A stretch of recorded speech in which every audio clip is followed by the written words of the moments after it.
live. There it is. Welcome in, everybody. It's another Tuesday night cooldown. And just as I say that, I get a message from Maza. I don't know what he wants. I don't know what he's bugging me about. What's up, everybody? How you doing? Another Tuesday night's cooldown. We're hanging out, chilling. We got about 2 hours. We're gonna hang out for about 2 hours is what I'm saying. And we're gonna just chill, rock it, have a good time, talking, relaxing, chilling out, maxing, relaxing, you know, kind of see what we get to. I hope everybody's doing well. I hope you guys enjoyed Tuesday night's main event. I think it was a pretty good time. Some pretty good discussions on there. Surprisingly good discussions, as well as the usual chaos that you guys are accustomed to. We were a lot nicer to Beardo this stream, though. So I'm going to say hi to everybody in the chat, and then we're going to get actually going on the stream itself. So let's start. First in the door, Dylan D says, Guten Tag. Guten Tag. Z Highness says, check out Park Hoppin' video while you're waiting. Yes, I hope you guys went out and did that. The Gothic Knight said, Mike, over on X. What's going on, Gothic Knight? How you doing, buddy? Glenneth, who's over on my scheduled stream. See, I put together a scheduled stream, but I fucked it up because I don't know what I'm doing. And I had to get rid of it to create my own other stream. I will figure out how to schedule streams because I know it's easier to schedule a stream than it is for me to just randomly go live and you guys don't know about it. So, Kyle Crowell says, what's up? What's up, Kyle? Welcome in. Gay Carpenter says, hail, chat. What's going on, Gay Carpenter? Welcome in, buddy.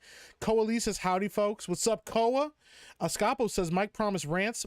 Buckle up, buckaroos. Oh, yeah, we're going for it tonight. Haggy says, hey, what's up? What's going on, Haggy? Welcome in. Miss Rough Knight says, hey, chat. Welcome to the Tuesday night cool down. Well, hello, Miss Rough Knight. Valkyria Winter says, hail, chat, and skull. Apollo Monopoly says, modern technology is broke AF. That is very true. Tommy Patriot says, yo, what's going on, Tommy Patriot? Apollo Monopoly says, hail all like the smash button on your way in. Why don't you? Why don't you? Why don't you hit that like button? Why don't you? That'll make a lot of people not do that. King Deplorable says, yo, what up? What's going on, King Deplorable? Welcome in. All right, let me close this out. Hold on, there we go. Sissy 84 says, hey, Epic Meek in chat. What's going on, Sissy? Welcome in. What's up, John Kennedy says, hola. What's going on? Good to see you, buddy. I won't be hyperactive for a bit. I'm at work. That's okay, Atomic Patriot. It's all good, man. Miss Rough Knight says, I've hit the like button. Have you? Poe Baby says, yo, and then laughing. I respect it. I've hit the button, the thumbs down button. That's okay, King Deplorable. What's going on, Turd Ferguson? Welcome in. Jose Taco says, hail, Jeremy skipped my Rumble rant for me, Meek. Well, tell me what your Rumble rant is, and I'll read it for you. You don't have to send in money for it, though. Just let me know what it is. Vex Fear says, bro, Beardo drooling on himself was wild. That's definitely something he did copy from the doc. There you go. TJ says, howdy, Meek. Haven't been to it live in a bit. How's the chat doing, man? Hey, well, welcome in, TJ. Glad to see you, man. Jeremy's having a bad case of AIDS. That's wild. Frank says, hi, Mike. Bye, Mike. Got to go to work in 20. Frank, we're going to have to do some earlier streams so you can hang out a little bit longer, all right? We'll do some streams earlier in the day for you so you can hang out a bit longer before you have to go to work, okay? Hopefully tomorrow when we do Sneak Meek, you can hang out for a little bit longer. The Gothic Knight says, Mike, are here? I am. Gothic Knight, what's going on? Charles Devane says, hail Meek, the cream of the crop. Oh, yeah. The cream of the crop of Afrocast. Also, Jeremy. He's a homosexual. Oh, yeah, he is. He is the gayest man in the world. He's the gayest person I've ever seen in my life. Maybe even gayer. I'm just kidding. I don't know where I was going with that. I saw that mutant. Remember, Sam Hyde does that all the time. Oh, drools on himself? Yeah. Drowning Clown says, I'm ready for a rant. Well, get ready. We definitely got a couple to talk about. Apollo Monopoly says, I lost it when Mike said Beardo's just standing there when he's literally sitting, right? How's Tuesday night's main event? I hadn't watched it yet. It was good. It was a fun time, man. I don't understand why everyone's losing their minds about the new Ghost game. Ghost of Tsushima was boring as fuck. I'll be talking about that a little bit. I haven't played Ghost of Tsushima. I know Rough Knight has, but I think there's some interesting discourse around this new one. So, Tuesday night's main event was hilarious and informative as usual, but I missed the first half. The first half was pretty good. Had a good time. Miss Rough Knight says, hey, don't forget to get your Sneak Meek merch while it's still available. Yeah, go over to that link that Mrs. Rough Knight dropped. There's some merch over there. on my fourth wall. Everyone that has gotten any merch says that it's great quality. They love the fit. They love the quality. They're super happy with it. So get in where you fit in there. There's some cool stuff on there. All of the Metal Gear Solid stuff, the Sneak Meek, me in a box, the Solid Meek, me as Solid Snake, and the beanie will be pulled as soon as I'm finished with Metal Gear Solid 3. And then we'll work on some new merch in the future here. So Mika's Doom should be MK Doom, right? It's kind of like it is absolutely an ode to MF Doom, but also I really like Dr. Doom as a character, so it's kind of both. Just Mike says, let's fucking go. What up, Epic Mike? Hail chat. What's going on, buddy? Midnight Light says Metal Gear Solid tonight. Not tonight, tomorrow night. Tomorrow night will be Metal Gear Solid 3, Sneak Meek. We'll try to finish that game out. We'll see how far we get. This stream usually is only about 2 hours. And I don't think that's a good gaming stream. Like 2 hours of a game is usually not a good time. Unless you're playing like Call of Duty or something. I want to give you guys like a solid like 3 to 4 hours stream. So, Quantum DW says, hello there. What's going on, Quantum? Welcome in, buddy. Tom Cooper says, we are VR. We are VR. On Tuesday's main event, there was these great videos comparing video game graphics, and then there was these people talking, which was sort of distracting, right? Tom Patriot says, I got banned off a Cash App, and I didn't even do anything. That's wild, dude. Getting banned off a Cash App? That's weird. General Duality says, hello, everyone. What's going on, General Duality? Apollo Monopoly says, I got banned off a Cash App for dealing crack cocaine. That's more of a reason to get banned off a Cash App, for sure. They should just let you sell whatever you want, though. Ruby Rain says, hey, what's going on, Ruby? Welcome in. Valkyrie Winter says, watching you as I play Warhammer 40k Rogue Trader DLC. I didn't know they had DLC drop for Rogue Trader. So I have not finished my first playthrough of Rogue Trader. Shout out to Trucker Rob for getting me the game. And we haven't had a chance to play it together because I've been so fucking busy. But yeah, he wanted me to check it out. And so he gifted it to me. I fucking like Rogue Trader a lot, man. I think it's a excellent way to get into the 40k universe and get acquainted with the 40k world in a way that lets you still have the exploration of an RPG and really get to explore the world itself without the restrictions of the Imperium. Don't get me wrong, I fucking love the Imperium, but you know, it's like you got a job to do when you're a Space Marine or when you know where you're an Inquisitor and stuff like that.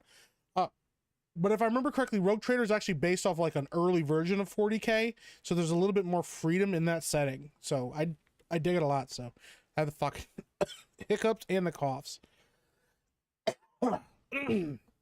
Excuse me, forgive me. I'm not trying to pull a dark side Phil here on stream in front of you guys. I'm not doing that.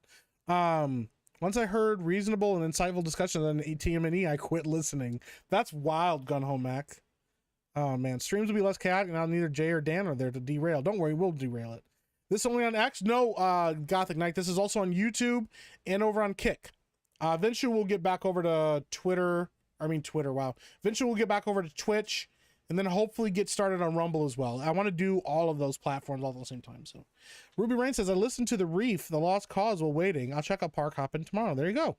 Paul Monopoly says, hey, I'm smashing here. I haven't figured out how to schedule either. I will schedule something, but when I go live, it starts a new stream. Yeah, it's the software. I have to do it through Restream, I think, instead of doing it through YouTube. I got my Meek in a Box t-shirt yesterday. I love it. That's awesome, Gay Carpenter. Like I said, I've heard the quality is really good. I'm glad that you like it, man. I really appreciate that. So Deflect 15 says, I am here. Ticklerton over on Kick, welcome in. I'm glad you're here. Somebody rated me over on Kick. I'm not getting fucking notifications, and it's kind of pissing me off. I don't know what's going on right now with Kick, but what's up, Weirdo Robot? Did you end up finishing Metal Gear last night? I did not. I did not finish Metal Gear last night. We're gonna try to finish it tomorrow. We'll see. If I don't finish it tomorrow, we'll finish it on Friday. What's up, Mountain Mutt? Welcome in, buddy. All right, we're gonna serve through this. Severus Vero says, tell Jay I'll play the Pirate Yakuza game. Or tell Jay to play the Pirate Yakuza game. I'll mention it to him. Really Old Movie says, what's up, everyone? What's going on, Really Old Movies? Man, there's so many fucking new people here. Haggy says, I liked it. What's going on, Haggy? Welcome in. Virtual Reality Fitness, thank you for the subscription. I appreciate you. Damn, we are cruising through. Ghost of $60. There you go. Is anyone going to tell Beardo he's straight off ripping off just Dr. Disrespect? I don't think he knows. What's up, Michael Mara? Welcome in, buddy. I've heard it's rumored to be set 300 years after Ghost of Tsushima. That's kind of a weird choice. What's up, Cajun Corey? Welcome in. Oh, Tugs Life. Thank you for the raid, Tugs. I don't know why it didn't notify me. That kind of pisses me off a little bit. Welcome in, Tugs. I appreciate you. Thank you so much. Oh, hi, it's Savvy's Bush. Oh, never mind. Hi, Mike. What's going on, Zephyr? Brian McCann. What's going on, Brian McCann? Guinea Pig with a fanny pack. Welcome in. You should go on Bro Science tomorrow. I will see if I can try. I will see if I can make it work time-wise. I usually have a lot going on Wednesdays, but we'll see. Okay. I don't know how to pin the merch message. I don't know how to fucking do that. I can't do that on here. I'd have to go all the way to YouTube, find the message, pin it, and leave it up. I'll see if I can do that later. What's up, Horny Elf? Welcome in. I could type about the Rogue Trader, but that has too much to go on. The main thing is the warrant of the trade that lets them do trades that others can't. Yeah. Which I kind of like how they explain that. What's up, Dingus? Welcome in. All right. I'm almost 600 subs. Well, that's awesome, Horny Elf. I'm really glad to hear that, man. I embrace my fro in recent times, as everyone should at one point or time. If you can grow a fro, you should grow it. Just do it. The horror host says the first edition of 40k was called Rogue Trader. It was a lot different than what 40k became, much less serious early on. Gotcha. That's kind of cool. Well, I remember reading about that, like the 40k, the whole grimdark setting was originally kind of a joke. And then when they got more serious about the setting, they just were like, nah, let's just embrace the grim darkness. So that's why everything is so fucking sad. So I love that Jeremy was pulling important people away from Tuesday night's main event so they could focus on their important work. What important task was Benology performing? What was so pressing that he had to be retasked? Well, Benology was just sick tonight. I heard he got the monkeypox and he wasn't able to make it. So he'll probably be back hopefully soon. First edition 40k was great. Interesting. I don't know I'm still learning about a lot of 40k stuff. I've known about it, and I have a really, really close friend of mine who owns a shop, and she sells a bunch of really cool shit out of her shop. She has like, it's for she runs tournaments and stuff out of it, and they have, I don't remember off the top of my head. I think they have 15 tables, maybe more. I think they have 15 tables in the shop to host like big tournaments and stuff like that. But yeah, so, and she told me there are those who play 40k and those who will play 40k. And I now have a 40k partially built army, and then a bunch of models that I need to clip out and build. So I do have a lot of 40k shit that I need to work on.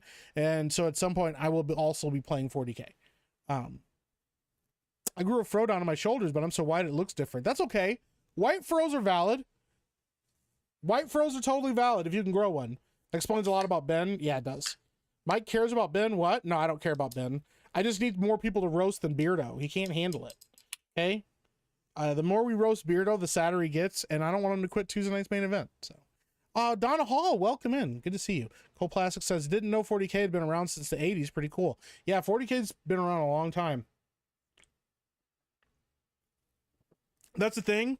40k's been around a long time, and they've kept it, I think partially because of how expensive the hobby can be. It's kept, you just haven't got, it hasn't got super mainstream recently. But once you get into media, once you start to get into, I mean, they had a lot of books, but once you get into media, like visual mediums, like TV shows, once you start talking about live action shit with television, you know, I think I will give a lot of credit to the Astartes YouTube shorts that the guy did. I don't know if I can show those without getting copyright claimed, but if I could, I would show those, because the Astartes thing got a lot of people they're like, yo, what is this, you know, stuff like that. There's some really cool shit in there. So now it's getting a little bit more into the mainstream. It's also because a lot of hobbies have suffered recently, and people are always looking for new things to get into. So I've been painting since the 90s but never played. You should play sometime, man, especially if you got a lot of armies that you've been like painting. Apollo Monopoly says, Ben is a sweetheart. He needs to try some hallucinogens. Same with Beardo. It might help him out a little bit. Ozra Shishima says, my problem 40k is the ridiculous price tags involved. Yeah, that's it. It's what actively will keep people out of the hobby. But I don't think that's a bad thing. I think that, and I've talked about this before, you know, and I know that it depends on how I want to word this. I think that the thing about 40K is because it's expensive to get into, you have to actually really be invested in either the game side of thing or the lore side or both to spend money on it. And once you spent money on it, you're invested in seeing it do well. I think sometimes what has happened in a lot of recent IPs, and I've talked about this before, and this is what I mean, and I guess this is what I'm discussing when I say gatekeeping, and I should just mean more like tending to the quality and the integrity of the setting, is that when new people come in, sometimes people come in that are not invested in this, or they're not invested in the IP, they're not actually interested in the lore, what makes the IP tick. They're more interested in how can I make this look like I want it to look so I can feel validated within the setting, versus going, what is the setting, where can I find enjoyment in the setting, whether it's with a faction, an Imperium faction, or whether it's with a different army, whether it's Chaos, or whether it's you know, the Eldar or the Tau, you know, any of those things, or the Tyranids, or the Necrons. It's like, you know, how can I get invested in this setting or get into this and enjoy it? And instead of stepping in and going, I want to see myself represented in this setting, it's how can I find what works for me within the setting that already exists, because there's so much in the setting. And when you spend that kind of level of money on something, you're really getting invested into it, and you're going to enjoy it for what it is, instead of trying to make it something that it's not, because you don't actually care about the setting,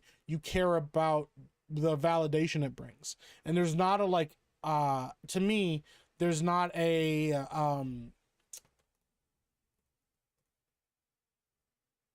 what's the word?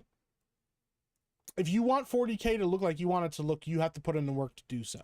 If you want a chapter of Space Marines that wear pink armor and represent colors that you like, or you want them to wear rainbow colored armor, or iridescent armor that has, like, you know, a rainbow spectrum on it, or some shit like that. If you want to have your own secret special chapter that wears a specific shade of blue because it honors an army, a group of, like, people in the army that you were friends with or whatever, like, there's all kinds of different things that you can do. You want a specific chapter of the Space Marines or whatever that wear colors that are like police colors because you were a police officer for so long and you want them to kind of be reflective of that. You can do all of that because there's so many chapters of Space Marines, and so the game kind of lends itself to that, but you have to invest money into it in order to do so. It's not just free. You can't just, like, go online and look the shit up and then do it yourself or whatever. I guess you could if you were really, like, amoral and were just printing free models and stuff like that. But the setting itself kind of lends itself to, you can do whatever you want, but you have to invest to get involved. And that's the thing. Some people, they have to make a really deliberate decision to measure into, like, or the deliberate decision to get involved with the setting. So what's going on, Rose? Welcome in. Double Hawk says, I'm going to need some behind the scenes Tuesday night's main event info. Does Beardo really get that butthole over those super chats? Is it part of the act? I can't give you any behind the scenes info. I will say this, Beardo is a great sport. It's all fun. We all have a good time. Beardo isn't behind the scenes mad or upset about anything anybody said. He's not crying or frustrated about things. It's just part of the thing. Is sometimes you get roasted. Sometimes you're the one on the chopping block and you're the one that's getting roasted constantly, you know? I'll say it like that, okay? I don't want to give too much info behind the scenes. Yeah, all right, let me catch up, though. What's up, Weimaran? Been painting since the 90s. I'd love to get in 40K, but there's so much nerd stuff to get into that I'm still behind on. That's okay. It's a lot, man. There's a lot. Do you eat fried chicken like Ripa? No. Here's the thing. I don't like bone-in chicken at all. I don't like doing that.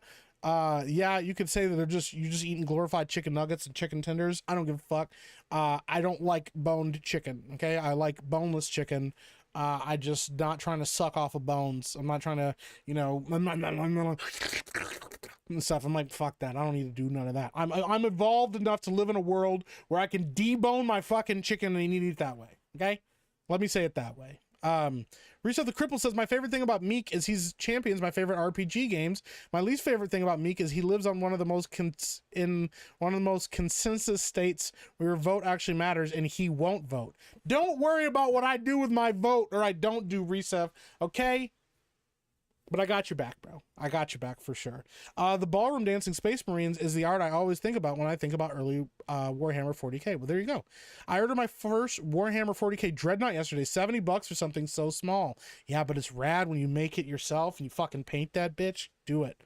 Brian McCann says, Mike, talk to Az about 40k. He was big into it. I know he's got some armies and stuff like that. I don't think Az wants to talk to me. I don't think Az fucks with me. That's okay, though. Not everybody likes my brand of crazy, so yeah, shout out to Ass. Crazy Lando says, I don't want Beardo to quit Tuesday night's main event. He's content gold for my channel right now. I don't think he's gonna quit. I would be surprised if Beardo quit. Okay, I don't want him to quit Tuesday night's main event. Too long, don't read or didn't read. I love Beardo. There you go. Learn how to make clay models. That would be kind of rad. Making clay models for 40k could be kind of sick. 1k for an army, yeah, it's a lot of money, man. Midnight Light says, make sure to jump into Steph's stream and say happy birthday. That's right. I did want to do that. I did want to fucking do that. So you know what? I do need to fucking actually drop over there and say hi to her before she closes up shop for the evening. You guys want to come with me to go say hi to my nerdy home real quick? Let me see here. Let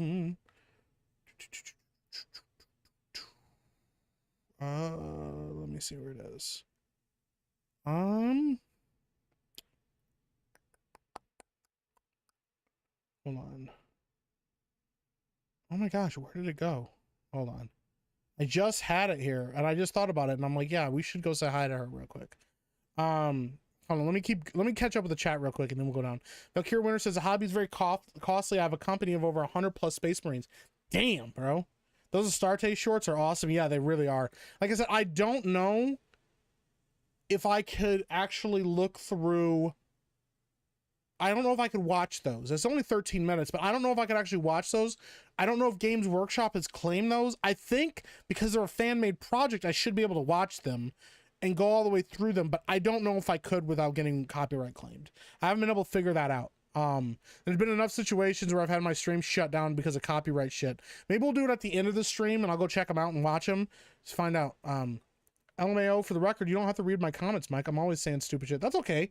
I try to read everything, but I can't read everything. So Frank the Tank says I'm with Razorfist on this one. I think Battletech is better. Well, Razorfist says things. Razorfist can say things, and sometimes we have opinions, and we're particularly loud about those opinions, and so sometimes it sounds like we're right or justified. You know what? You can like fucking Battletech all you want. I like 40k more. So I don't have a problem with Battletech. I think cool. That's your thing. That's your jam. Go fucking do your jam. But I don't think it's better than 40k. Our Buffalo Trace says, "Hey, Epic Mike, what's going on, man? Gatekeeping is needed. Back in my 40k era," says Brian McCann, "the Space Marines had pointed bird helmets. Works, Ogren, Squats, Dwarves were my favorites. Yeah, now the Squats are something else, aren't they? They're called something else. If it's not free or I can get it on sale for $5 to $20, then I don't give money to those companies." Well, there you go. I couldn't wait for Meek to give me the bucket, so I grabbed some gas station chicken tenders on my way home. Give me that bucket. Chicken grease in my soul. That's all I'm giving you right now.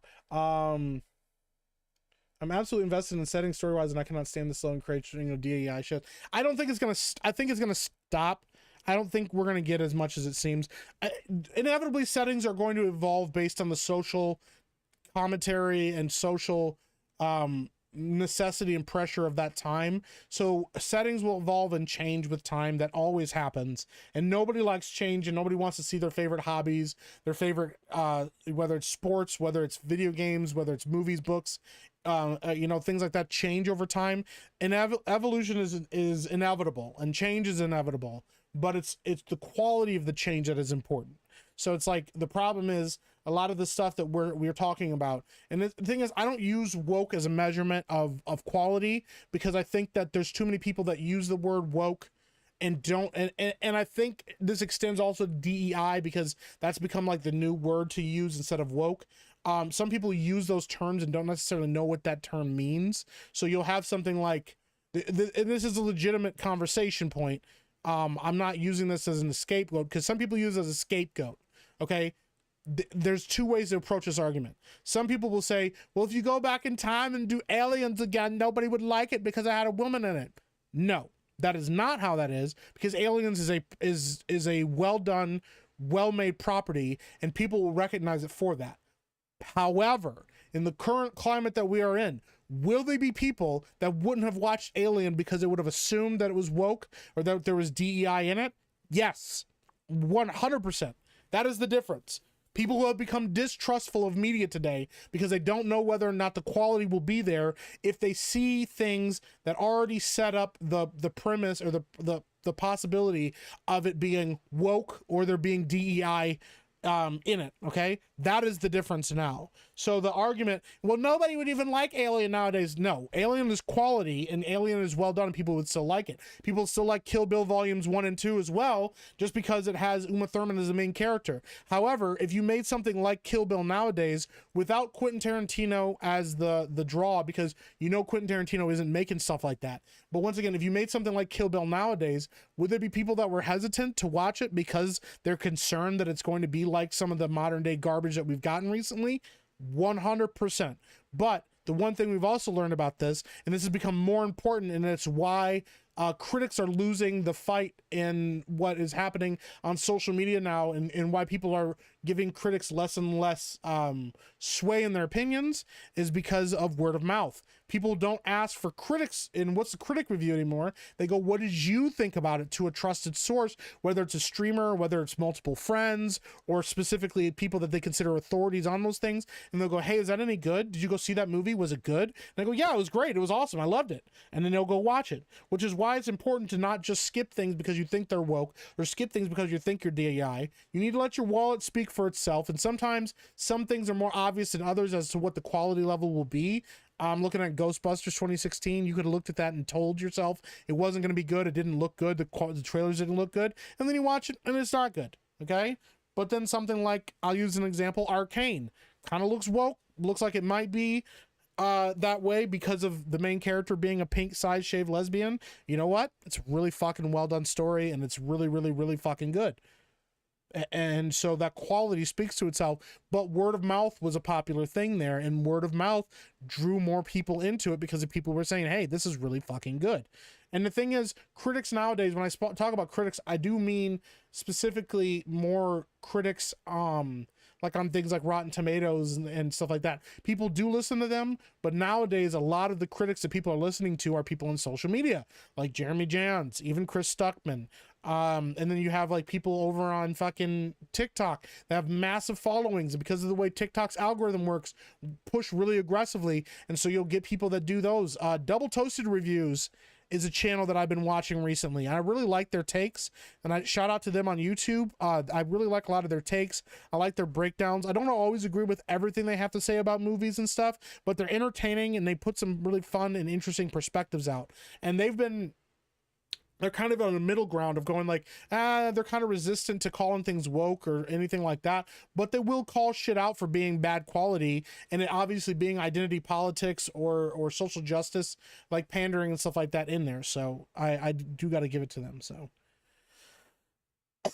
excuse me. If you're buying pre-made shit to paint, then it's already gone mainstream. I disagree with that. I think that you have to, I think there's a new market for people. That's the only difference. So Ray Glendenning says, good morning, 2:25 a.m. here. Well, what's going on, Ray Glendenning? By the way, guys, on rant streams like this, I'm going to warn you right now, I'm going to get way fucking behind on the chat, because I will start talking about some shit and tangent off, and there will be 25 minutes of me ranting about stuff. But I warned you ahead of time I was going to be ranting about shit, and that's where we're going with it. That's how the whole stream's going to be. I'm going to be way fucking behind on chat. If I miss your chat or I miss your comments on stuff, I'm very fucking sorry, but it's going to happen, because I have to fucking catch things back. So it can be any color you want as long as it's officially sanctioned Citadel color. There you go. Fried chicken does sound really good right now. So Mike is saying that Beardo needs to be bullied more.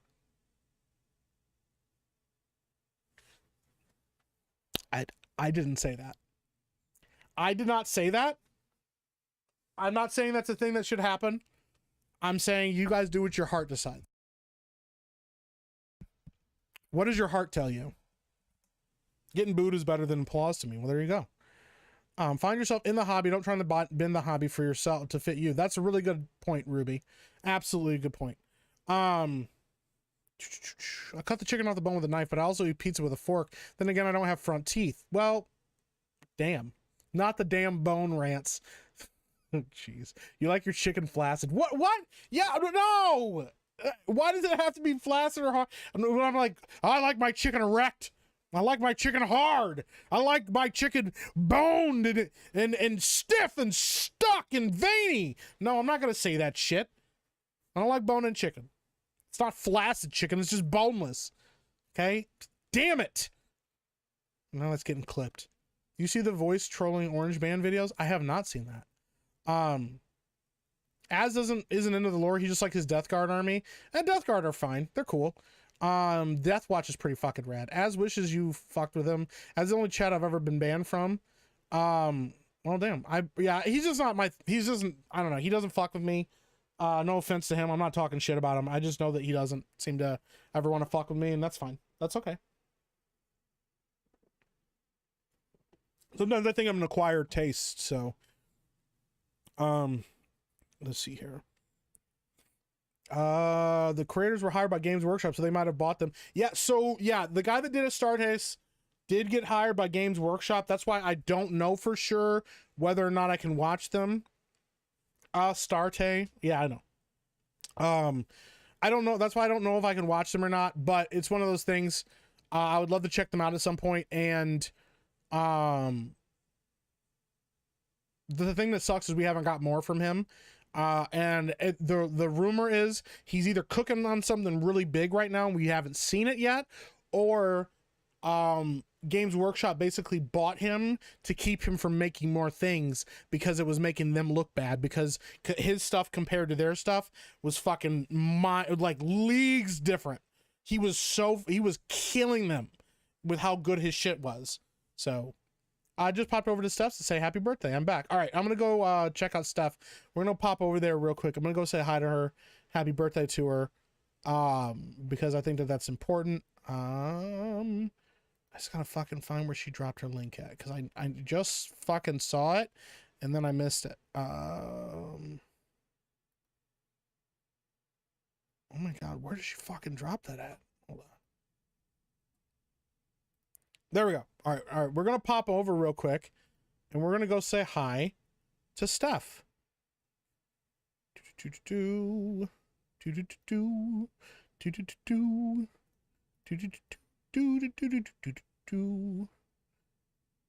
me see if this works. Hold on. What is going on here? Hold on. Wait a minute. Did that work? Hold on. Wait, did I do it? I don't know. I think I fucked it all up.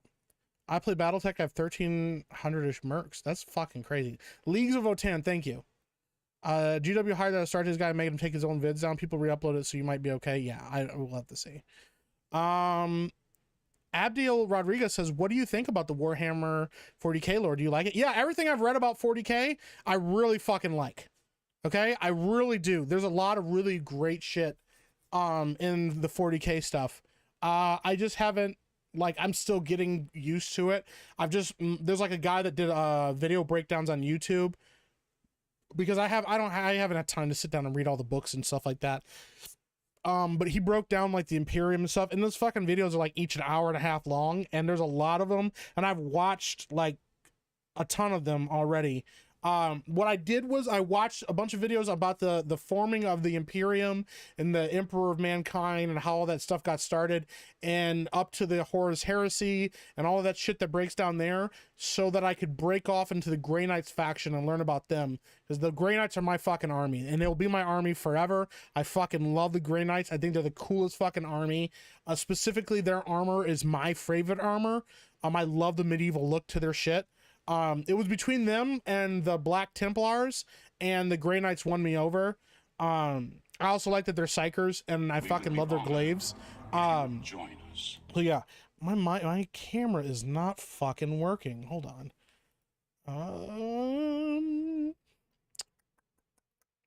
Why is my camera not working? I don't know, bro. We're just gonna pop in and say hi without my camera working. All right, let's pop over and say hi to Steph. Like a teeny tiny lab. I don't know. They're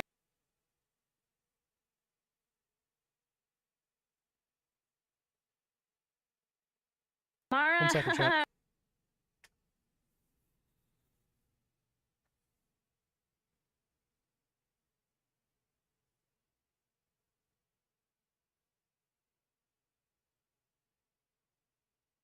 Hi. Hey, how's it going? I am literally streaming right now, but I was like, I cannot not go say hi. I have to say hi, and I have to say happy birthday. My chat can't even hear me talking right now. I don't think they might be able to hear me. Fucking, I don't know. They might not be able to hear you guys talking, but it's okay. Happy birthday. How do you feel? Yeah. That's why you feel good. That's the way she laughed and almost fell out of her chair. That's how you know she's having a really good time. Yeah. Yeah. That's awesome. Yay. I tried to be on camera, but my camera isn't working either right now, so. Yeah, I don't know how any of that works. I don't know what that means. I wish I knew what any of that meant.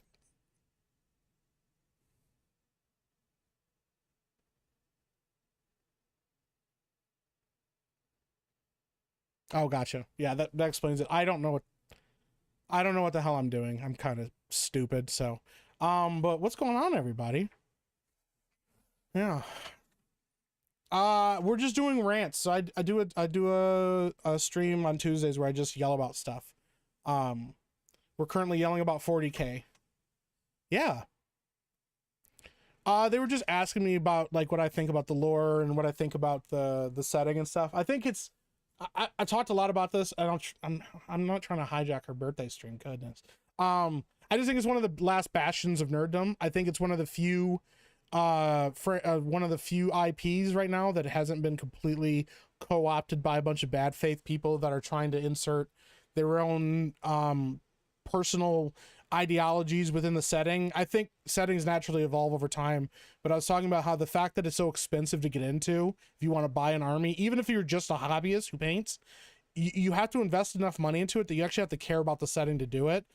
Because you can't just like, you know, with anything like comic books or whatever, you can just go look up a bunch of comic book panels or read a bunch of wiki pages. Be like, I love Batman, but I really wish he was like a black woman. You know, like you invested nothing to come up with that opinion versus like with 40K, you actually have to like invest money and time and effort into it. And you actually it makes you appreciate the setting more and appreciate the stuff. So you can't then go, I think there should be female space marines. In fact, it would be the opposite. If you really get invested, you go, no, there can't be female space marines because the setting says blah blah blah about it and stuff. And I think that's a lost art form, is people investing in the IPs that they love. And if you actually invest in those and put money and time and effort into them, you'll appreciate the lore that was established before you got there a lot more. So yeah.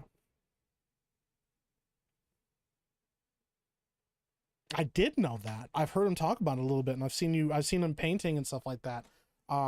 Yeah. What's your favorite faction, by the way?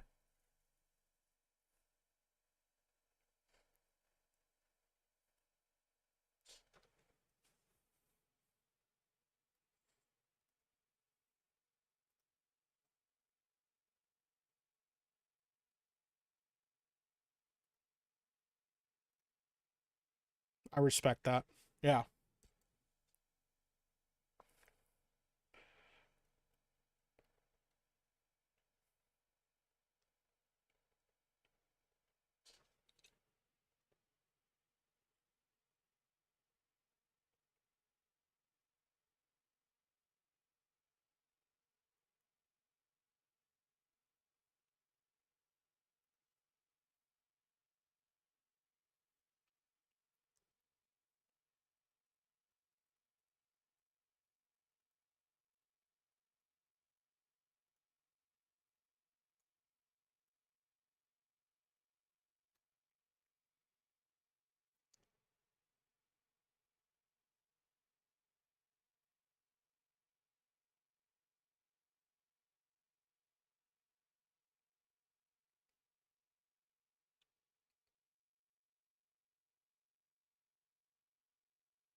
Yeah.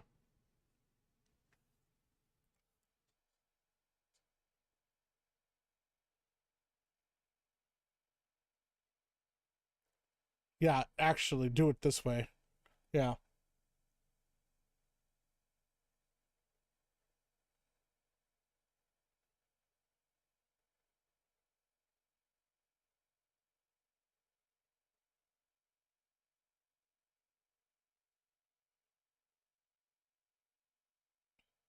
My thing is like, yes, they are, but like the whole setting's bad. Like everybody's bad in this setting. Yeah, that was what I loved about it. I was like, oh no, everybody's bad in this setting. I was like, who are the good guys? They're like, they were the Tau, and then everybody got really mad about that, and then now the Tau are the bad guys too. Yeah, so I kind of respect it. Yeah.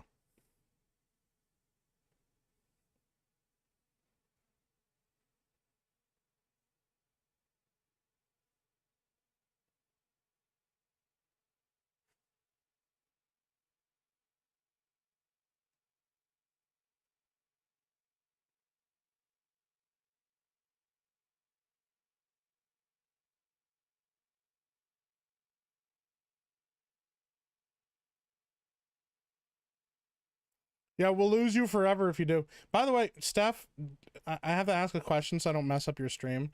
If I unmute my like desktop audio, will this echo into your stream? Try it. Is this echoing right now? No. I'm not hearing anything. You're not hearing anything? Holy shit, my chat could have heard you guys talking this whole time. I'm so embarrassed. Listen, I'm really sorry. I am so fucking stupid when it comes to technology. I've been doing this way. If you're worried about it, you just test it out. And then if it does, if it works, it works. If it doesn't, it doesn't. The time to test it out isn't when you show up on somebody else's stream and be like, "Hi guys," and then they're like, "Can you please stop? Can you please go away?" But to MVP real quick, to your point, I actually almost picked Black Templars. That was my first pick, and then I ended up going with Grey Knights because I like their armor more. Ooh, yeah, and you know what's funny is the Black Templars actually really like the Grey Knights, even though the Black Templars are like, they despise any psychics, or they deem psychics heretics, and yet Grey Knights, that's all they are. It's because they're fucking rad, that's why. Because they're freaking awesome. Yeah. But the reason why Black Templars make an excuse for the Grey Knights is because Grey Knights are so devout in their passion for the Emperor. They're like, all right, I can fuck with it. You know, like they're like, all right, I'm cool with it. Like, you guys are psychers and heretics and stuff, but at the same time, it's like, but you love the Emperor, so it's like, okay, that's fine. I respect that. We need to do a stream where we talk about 40K now. I'd love to. You guys do need to do that. Yeah, mostly because I just feel bad about talking about so much on Steph's birthday stream. Everybody else is like, oh god, they're still talking about 40K. No, it's fine. It's been like 45 minutes. They're still going. This is a topic that I can't speak on because I have no idea about I play D&D. That's about it. I would love to, but I can't. Yeah. I will say it's a really my buddy owns a shop and they own like 15 tables and they do like tournaments and stuff, and so it's kind of made me want to get into it. So I have armies, but I haven't built any of them yet. So I have like some of them made, but not all of them built. So yeah. Anyways. That's pretty sweet. Yeah, the tabletop game is a lot of fun. It takes some time to learn, but once you get into it, it's badass. Put it on. The gentleman next to me actually got me a Black Templar's helmet. Oh, dude, that's so rad. This is the Mark 8, I believe, before they went to the Primaris. But yeah, it's pretty sweet. Does it? Yeah. Oh, that's sick, like, I don't dude. know. It's just like it was a Black Templar helmet. I don't know. Like, can you wear it? Can you put it on? Put it on. Yeah, that's sick, dude. That is awesome. That's pretty rad. Yeah.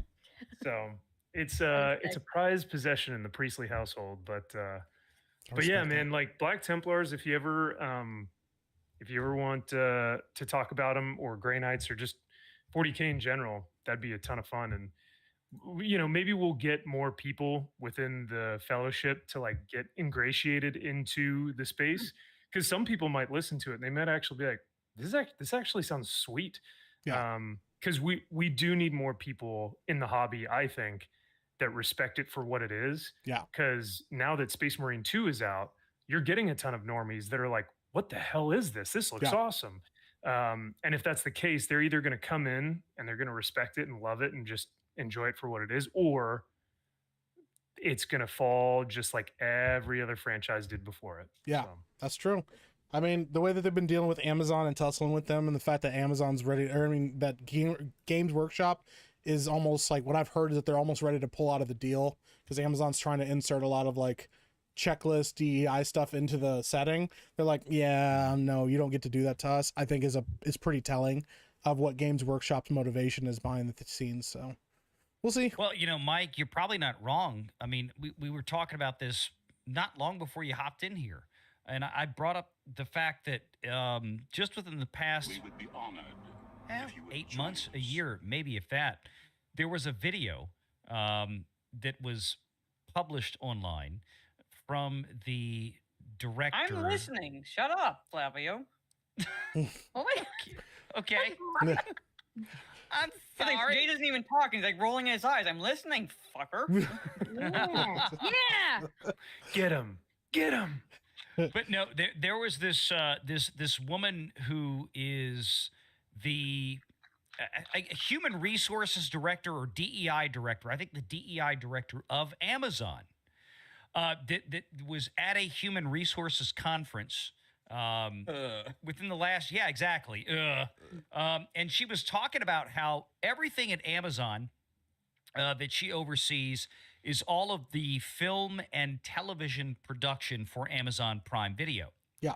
And right from the get-go, she was very adamant about this, was that her department and she specifically is involved basically from the green light stage of a project where they come in and effectively dictate everything that the writers and the production has to put in to check boxes on a DEI checklist before something goes any further. And I was making the comments earlier about this is how we wound up. People question like, how do we wind up with this Rings of Power show?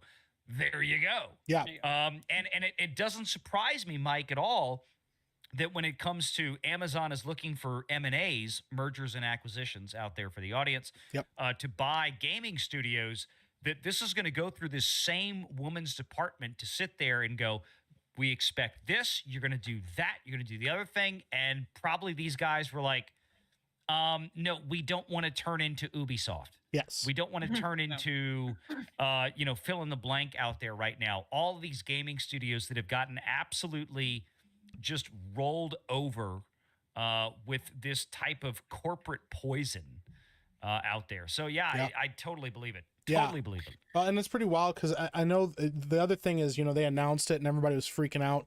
They're like, oh my God, this is amazing. There's going to be live action 40K and stuff. And apparently what I've heard was that they basically did a lot of handshake deals and didn't sign any contracts before they did this. So when Amazon was like, look at what we're getting, look at all the hype we're getting, they're like, all right, you have to put females, female custodes, and you have to do all this stuff. And Games Workshop was like, I'm going to stop you right there.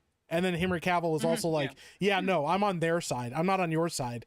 And he's been really like fighting back. And yeah, that's the rumors that Henry Cavill's ready to walk and Games Workshop likely will walk as well if Henry leaves, because he's such a huge pull to that, that project. So yeah, I mean, it's the quickest way to lose your job is to Netflix lose that. If Netflix could afford it, I'd say try to get them. Can I? I'm saying like at the very least, basically light a fire under Amazon, but it's like at least with Netflix, you get a bit more hits than misses than Amazon. Yeah. I honestly, I just want it to be done independently. There was just released about an hour, maybe hour and a half long fan film that looks better than anything I've seen, recently. What's the fan film called? Oh shoot, The Awakening or something like that. It covers the Dark Angels. It follows the Dark Angels. That's sick.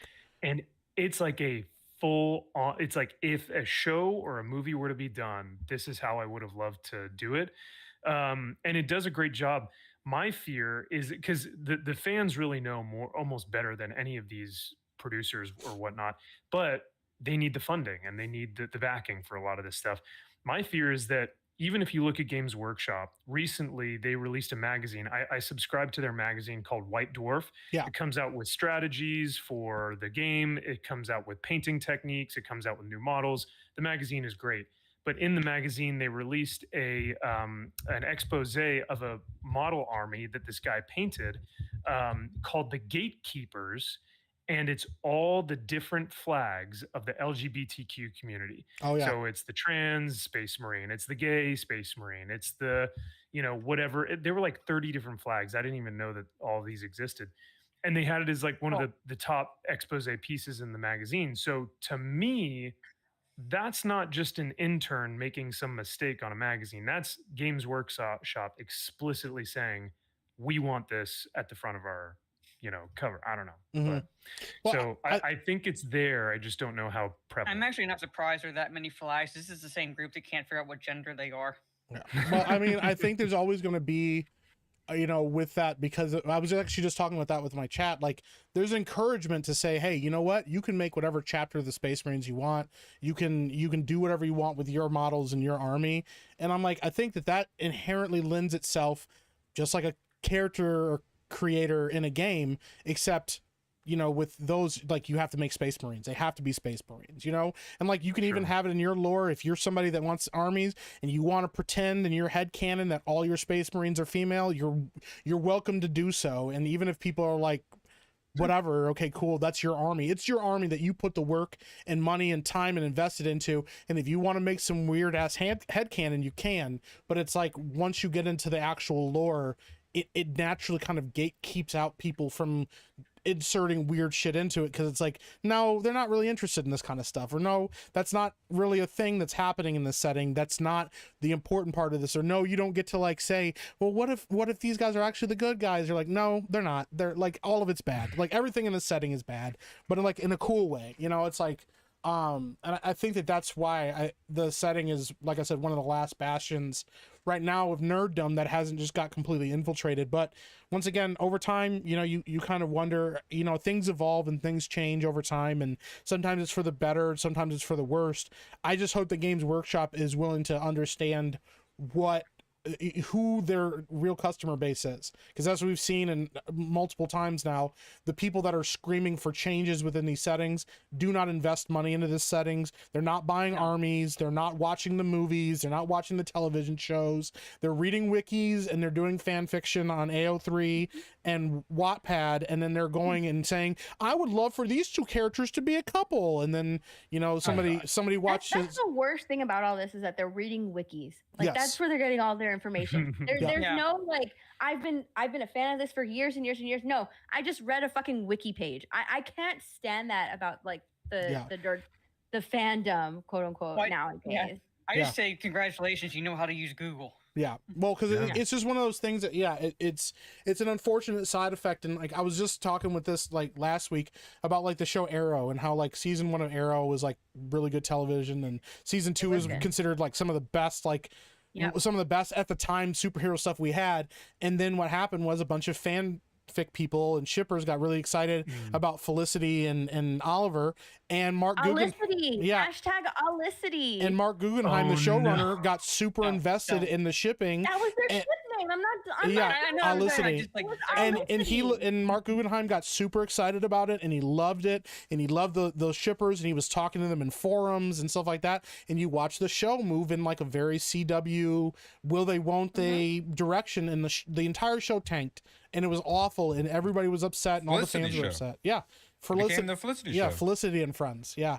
And you can kind of see like the effect that had on people, and because they were loving the adoration and love that they were getting from all the shippers, until they turned on him as well, and then he left the show. As soon as they turned on him and they got mad at him because he wasn't doing what they wanted, they turned on he left the show. New showrunner came in, and that season with the new showrunner was considered significantly better. Surprise, surprise, because they were writing an Arrow show again, but yeah, I don't know. I'm hoping that Games Workshop holds the line and doesn't let this stuff change. I think that seeing the success of Space Marine 2 will kind of continue to fuel them staying in the direction of the lore lends itself to fans liking the setting. I think people are craving that. I hope so. And it is, I mean, the nature of, like you said, having your own models, being able to kit bash and put things together and make your own army. Yep. That's 3D print. Yeah, well, 3D. That's the new thing, is being able to 3D print. So that's going to be awesome. Yeah, and the only thing is you actually can't play with 3D printed models in a Games Workshop store. So, but I think with these, like, you know, different head sculpts, or with like, oh, I'm going to create a whole female custodian army, it's like, cool, you know, do whatever you want. But at the same time, like you said, the lore will dictate.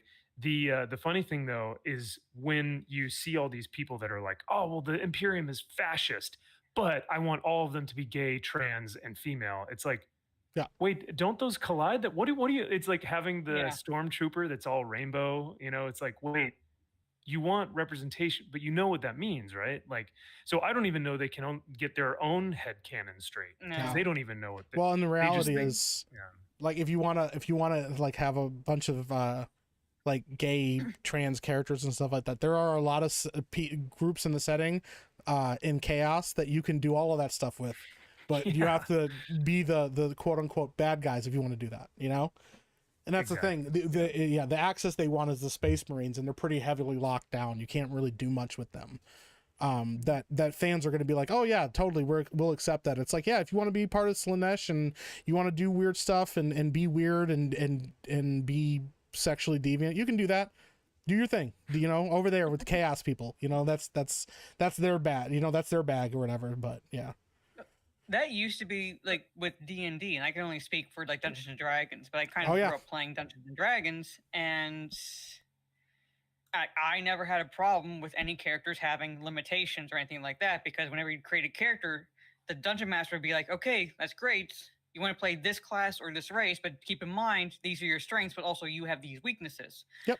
But at the same time, you would get a group to balance it out. So whatever weaknesses your character had, your strengths would make up for whatever weaknesses the other characters had. So you'd make sure you have like a cleric, a rogue, and things like that. So each one would bring some type of skills to the group, and we were all fine with that.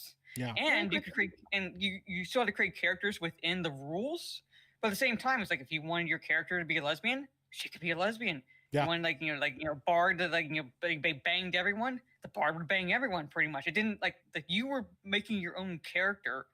It didn't matter, but now it's like progressed to the point where it's like it doesn't matter what race or class you play, because the skills are kind of on an even keel. Yeah, there's no more advantages or disadvantages or anything. Yeah, it's like just it's basically just trappings to the same thing. Hold on, wait. We love lesbians, but really quickly, Valiant needs to run. We all love lesbians. I'm sorry. I've got a kind of a breaking news story here I've got to get to, because it's something that we've been following big on the channel now for years. So I've got to get to this. So, Mike, it was great to see you, man. Good to see you too, buddy. Get on the show one Sunday. We've got to have you on if you're available. Hey, man, shoot me a message. I'll be happy to jump on. Mara, all you guys, great to see y'all. Josh, MVP, Erwin, nice to meet you guys. Yeah, great meeting you, man. And Steph, happy birthday. I love you so much. I hope you have a great what is happening tomorrow? Do you want to... Let's just say you know what?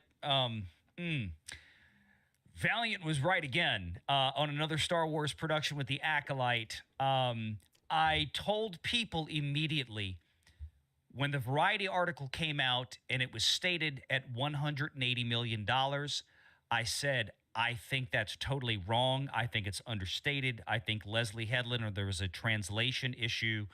I said that this show went over 200 million, and I thought the 180 million was a misstatement based on British pounds and not US dollars. Guess what, kids? Valiant was right. The new financial returns have just been filed in the UK for the Acolyte. It's over $230 million. I freaking told you so. And ka-chow, we're going at it right now. So nice. Video in the morning. Stay tuned for that one. Awesome. Big preview. Awesome, so bye. Have a great night. Take care. Take care. I'm also gonna bounce. I'm gonna let you get back to your stream, and I'm gonna go yell at my chat more. But hey, happy birthday. Thank you. Get younger every year. Mwah. Appreciate you guys. It's good to see you. You guys take it easy. Mara, it's good to see you. I have not met Josh or Erwin, I don't think, but nice to meet you guys. Pleasure. And nice MVP, man. We'll have to talk some 40K soon. Dude, let's do it. That sounds like legitimately so fun. So if your chat's up for it, we could do it on your channel or my channel. It doesn't matter, but I'll reach out to you. Maybe honestly, if you want, we could review that fan film. Dude, if, that would be kind of sick. If your chat would be right. Get a room, guys. Get a room. We're talking about it right now. Yeah. Oh, no, I appreciate it, man. All right. Yeah. No. Reach out to me, man. I will be in touch. Once again, happy birthday. Sure. That's so exciting. All right. You. Take it easy, guys. I appreciate you. All right. I'll talk to you guys later. All right. See you later. All right. I have. Boom. Chat. Thank you for being patient while I did all of that. Roughneck, you said it was closer to 500 million. That's very possible. That's very possible. Instead of like Meek is reacting to a live feed of himself, right? Sorry about that, guys. I wanted to make sure I said happy birthday to Steph. So, all right. Go. Yeah, you left and coming back to a whole different stream, right? Excuse me. They're trying to say face. I don't know if they're trying to say face and backtrack. I think GW legitimately didn't expect Amazon to try to insert themselves as much as they have in the creative freedom. I think they expected Amazon to fund some of it and then maybe have some impressions or some influence, but not enough to change the actual lore of the game. Because that's what happens if you don't know anything about the setting and you start inserting all these, we need this and we need that and we need this. You go, hold on a second. That's not how the setting works. Maybe you can have some influence. Maybe that's why there's one female custodes. That's a possibility, because that's what the rumor is that some of the influence of the female custodes was somebody acquiescing to Amazon that yes, that's a possibility, and then it kind of became like a canon thing that they ran with. But we'll see. You know, I really don't know, man. I live about 150 miles from where Games Workshop started. Oh, that's rad, dude. Paul Monopoly asked a really good question. Who do you think gets crazier head, blind people or deaf people? Here's the thing, I don't know, because the thing with blind people, I just don't think they know what's going on. You know, they wouldn't know what to think. You know, they'd be like, what is this thing? I don't know. But Rough Night brings up a point. They're more tactile. So they're going to be more like, they're going to try to be more sensitive to things, but I don't know. But I don't want to read the rest of that. I got to get the fuck out of there before, yeah. That's fucking wild. Yeah, dude, we'll definitely do a 40K stream. I think that's the thing. I've always wanted to do this with this channel. The goal with this channel, obviously, you know, I wanted to grow. I wanted to do well. You know, it's always nice to you know, make decent amounts of money on this channel, which, you know, so far you guys have been extremely generous about, and that's been really awesome to see, and that's been super helpful to continuing to do this. But I've always wanted to branch out more into just bringing people on the channel. You know, I would love to just bring on MVP and we just talk about 40K the whole time, and anybody that's interested in 40K can talk about it, and anybody that's new to it and hasn't been introduced to it can watch something and learn more about it and get to learn more about the setting. I really legitimately, and I'm talking to her about it. We'll see if it happens. I would love to actually do Bushcast with Savvy, where we talk about stuff and just pick random topics. One of the other people that I've talked to multiple times now and is an imminent guest will be on the channel once I make sure I figure out all of the logistics, is Amanda Daywalker comedy, aka oh my gosh, I forgot, Bennett Ibarra. Yeah, Amanda Miller changed her stage name to Bennett Ibarra. She's been working on a bunch of new projects and stuff. But yeah, that's another thing too, is I want to get Amanda Daywalker comedy on here to hang out. We used to do a stream together all the time, every week, called the Daywalker Podcast, and I think it'd be really fun to get her back on here to hang out. So there's some really cool stuff in 40K. What's up, Trucker Rob? Shout out to Trucker Rob. I actually mentioned you earlier, talking about Rogue Trader, because you gifted that to me, and I've been playing it again recently. I fucking love Rogue Trader. I really like the setting, and I think it's a really interesting way to get introduced to 40K for people that don't know anything about it. I think it's a cool way to get to learn about the lore and learn about the setting and stuff like that. So hope you're doing well, Trucker Rob. Yeah, man, I definitely think we'll do a 40K stream. I really want to do one. I really want to get into that. So hey, Cajun Corey, have a good night, buddy. I appreciate you. Hope you get some rest, man. take it easy. All right, guys, are we ready to do a little bit more stuff? I have some actual news things I want to talk about here. I really want to get into this real quick. Oh shoot, Atomic Patriot for $2 says, has Celluloid Dream mentioned Blade yet? He has not mentioned Blade yet. What are we doing, Celluloid Dream? Get in here and talk about Blade. I wanted to talk about this. There's a lot of things I could talk about. We're gonna rant about this for a little bit though, okay? Because I haven't got into it, but I've been pissed off about it. I've been going off on Twitter about it a lot. And that is this right here. Dragon Age Veilguard. I'm just going to play the video real quick. I know a lot of you have heard about this already. About the character creator. Your character's flat as fuck. These are the new designs for the Quinari. If you were a fan of Dragon Age before this, you know the Qunari looked very different than this.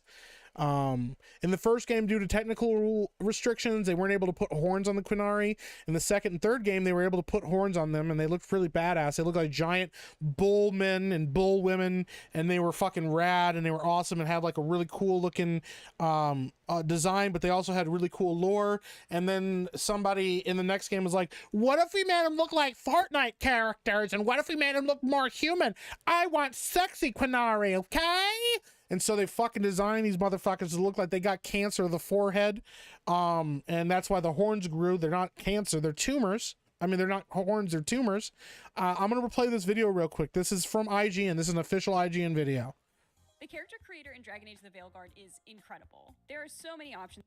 From the usuals like hair color and style, eye shape, noses, all the way down to things like bulge size.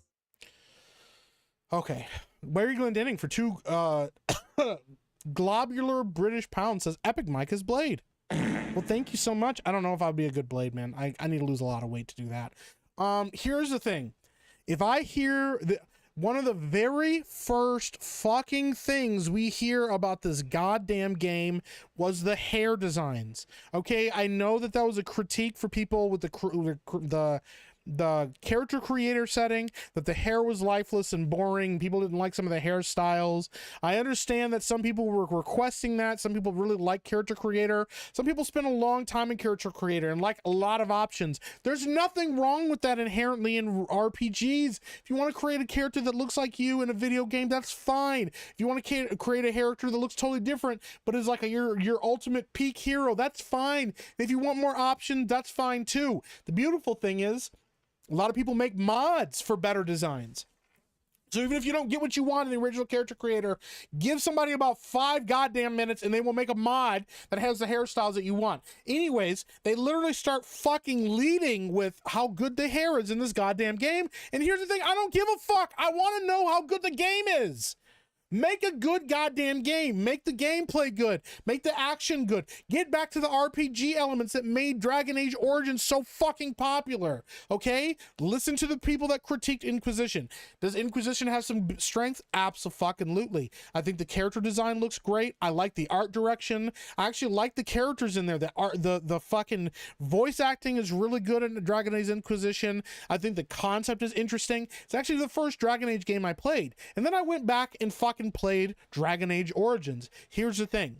Are the graphics good? Not really, okay? But the RPG elements are fucking phenomenal, okay? The storytelling is fucking phenomenal. It's better than even in Inquisition, okay? The characters are awesome. The voice acting is awesome. And because of the technical limitations, you had to be a better voice actor and really make that work to sell those characters, okay? The character interactions is great. The multiple choices, the fact that your choices matter within the setting of the game are all awesome. But here's the thing. What did they fucking learn going into Inquisition? Maybe we should make better hair. What about that? Okay? What about that? So here we go. The primary marketing for this game, have they talked about gameplay? A little bit. What have they talked about? Well, it's not going to be like Inquisition. It's going to be more adventure action heavy economy versus the more RPG elements. The thing is with Inquisition, even though they got rid of a lot of the RPG depth that was in fucking Dragon Age Origins, which I think they should have kept, they said, you know what, there's still a tactical element to the combat. You can take over different characters and you can affect their combat and what they do and set up different characters to be able to do different things. I still think that was very shallow. I think the abilities and the concepts behind the character creation was very shallow. You kind of got stuck, like if you were a martial character with a sword, you kind of got stuck to two things. You were either a brick or you were a DPS kind of lockdown fighter. Same with Rogue, you were either a guy with a fucking bow and arrow that fought really far away, or you were a sneak up, you know, stab somebody with critical attacks. Rogue, I think there should have been more depth to that. I think you should be able to build out more than just a singular concept or idea within something. I will say I really like the concept of saying, okay, cool, a rogue is locked into certain abilities and certain styles of play that they can't get out of, so that you can't make a rogue a fighter. I'm not a fan of games that allow you to be able to branch so heavily into a bunch of things that you go, well, essentially, even though I'm a rogue, all I really wanted was the critical attacks of the rogue, and I could be a fighter. I think that if you pick a class in an RPG, specifically video games, that you should be mostly restricted to what that class is good at, and maybe be able to build towards certain ideas or concepts within that class. That's fine, but they were still very shallow because all the characters kind of had the same abilities and powers and all that stuff like that. Blood magic was very fucking cool, okay? But the idea that they're going even more shallow in the next game, that they're catering to even a more broader audience than they were before, is very, very, very troubling and very frustrating to me. All right, let's finish this fucking character creator thing, because it's already gonna piss me off. Incredible. There are so many options and sliders, from the usuals like hair color and style, eye shape, noses, all the way down to things like bulge size. Vitiligo, we got that. Heterochromia, of course. Asymmetrical ears, body. Do you want weird fucking skin? Sure. Do you want eyes that are different colors because of a rare genetic trait? Yeah. Do you want your ears to be fucked up too? Yeah, that would be cool too. Well, what about a giant fucking Chad chin? Well, I don't think I want the giant. Too fucking bad. Everybody in Character Creator has a giant fucking chin. Everybody. Why does all these characters have these big noses, fucking ass all the way chins? Down to things like look at them. Size, vitiligo, we got that. Heterochromia, what is this? Of course. Asymmetrical ears, body and face tattoos, 8 different styles of glitter. Why do they look like this? Who thought this was showing off the best that the Character Creator had to offer? Who thought this was a good idea?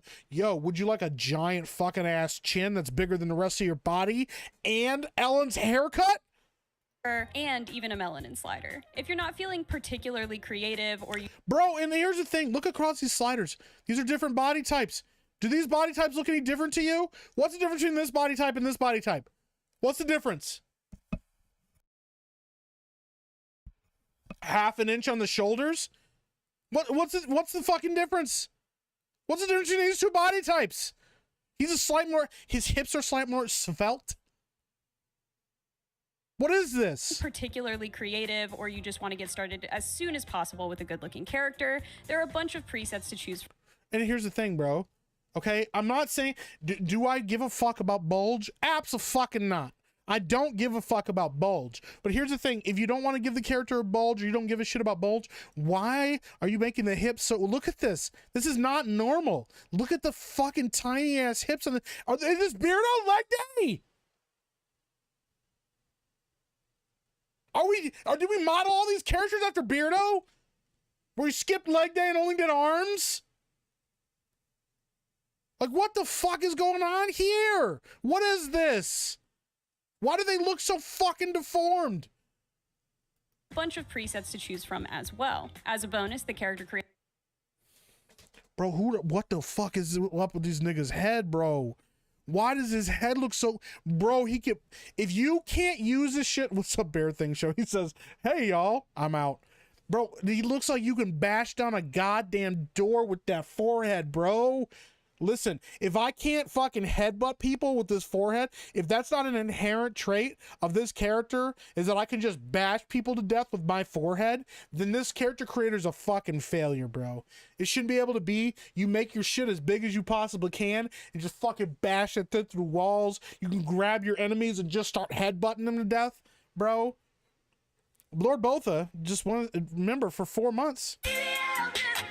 Says you should look up the Geeks and Nerds for Harrod's live stream that's going on right now. It's peak cringe. I might have to check that out in a second here. Creator also features various lighting conditions to simulate in-game environments, so rest assured you'll have full control Bro, what is up with the fucking cheek dimples, bro? Here to make the character of your dreams, like I did. The bro, and here's the thing too, like, look, why is his nose all crooked and fuck? This looks like Justin Trudeau!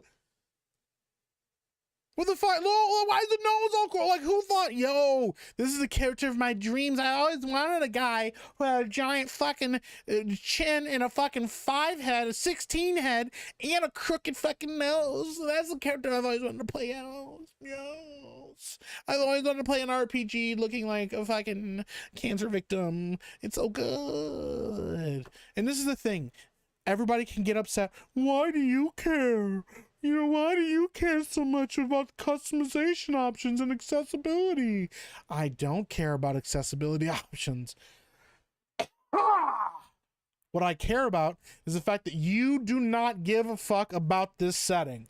What you have only done here is say, hey, look at how much more customization you can have in the game, but look at all the other things that we've gutted from the game that you already liked, okay? Now, interesting thing about the fucking BioWare and Dragon Age specifically that I was talking with somebody about, my sister's a really big fan of Dragon Age, and she was actually talking about the fact, and I did not know this, that at one point while they were working on the game, they had an issue with development. They were really struggling behind with development. So they brought over people from the Mass Effect team, okay? And I think at the time they're still working on Mass Effect 5, or Mass Effect 4 technically, because Andromeda is not Mass Effect 4 or whatever. Anyways, they're working on Mass Effect 4 and they came over to help that team finish. One, your team should be able to do your own goddamn Dragon Age game without help from another fucking team. But something that she pointed out that I never thought about was that a lot of the features that are in this game now, a lot of the settings, a lot of the features, a lot of the RPG elements, a lot of the combat elements are actually more in line with a Mass Effect game than they are a Dragon Age game. And what she thinks is going on is she thinks what they did was they actually utilized what they know about what works with Mass Effect and tried to streamline the Dragon Age RPG system to be more in line with a Mass Effect system because that's what they know and that's how they know what works. And to me, those two games should be inherently different. It's like when you play a Bethesda game, you play Elder Scrolls or you play Fallout, you know there's similar elements to the game, but they function very differently. You have the VAT system, you have guns, you have grenades, you have things like that in the game, and that functions very differently than the way the Elder Scrolls games function. There's a commonality in the system because of the engine itself, okay, and the style of game, but even the art styles are very different, okay? Even the color schemes and the color palettes. This game should not start looking more like Mass Effect. That is a huge fucking failure on the BioWare team's part. But why the hell are you struggling with development?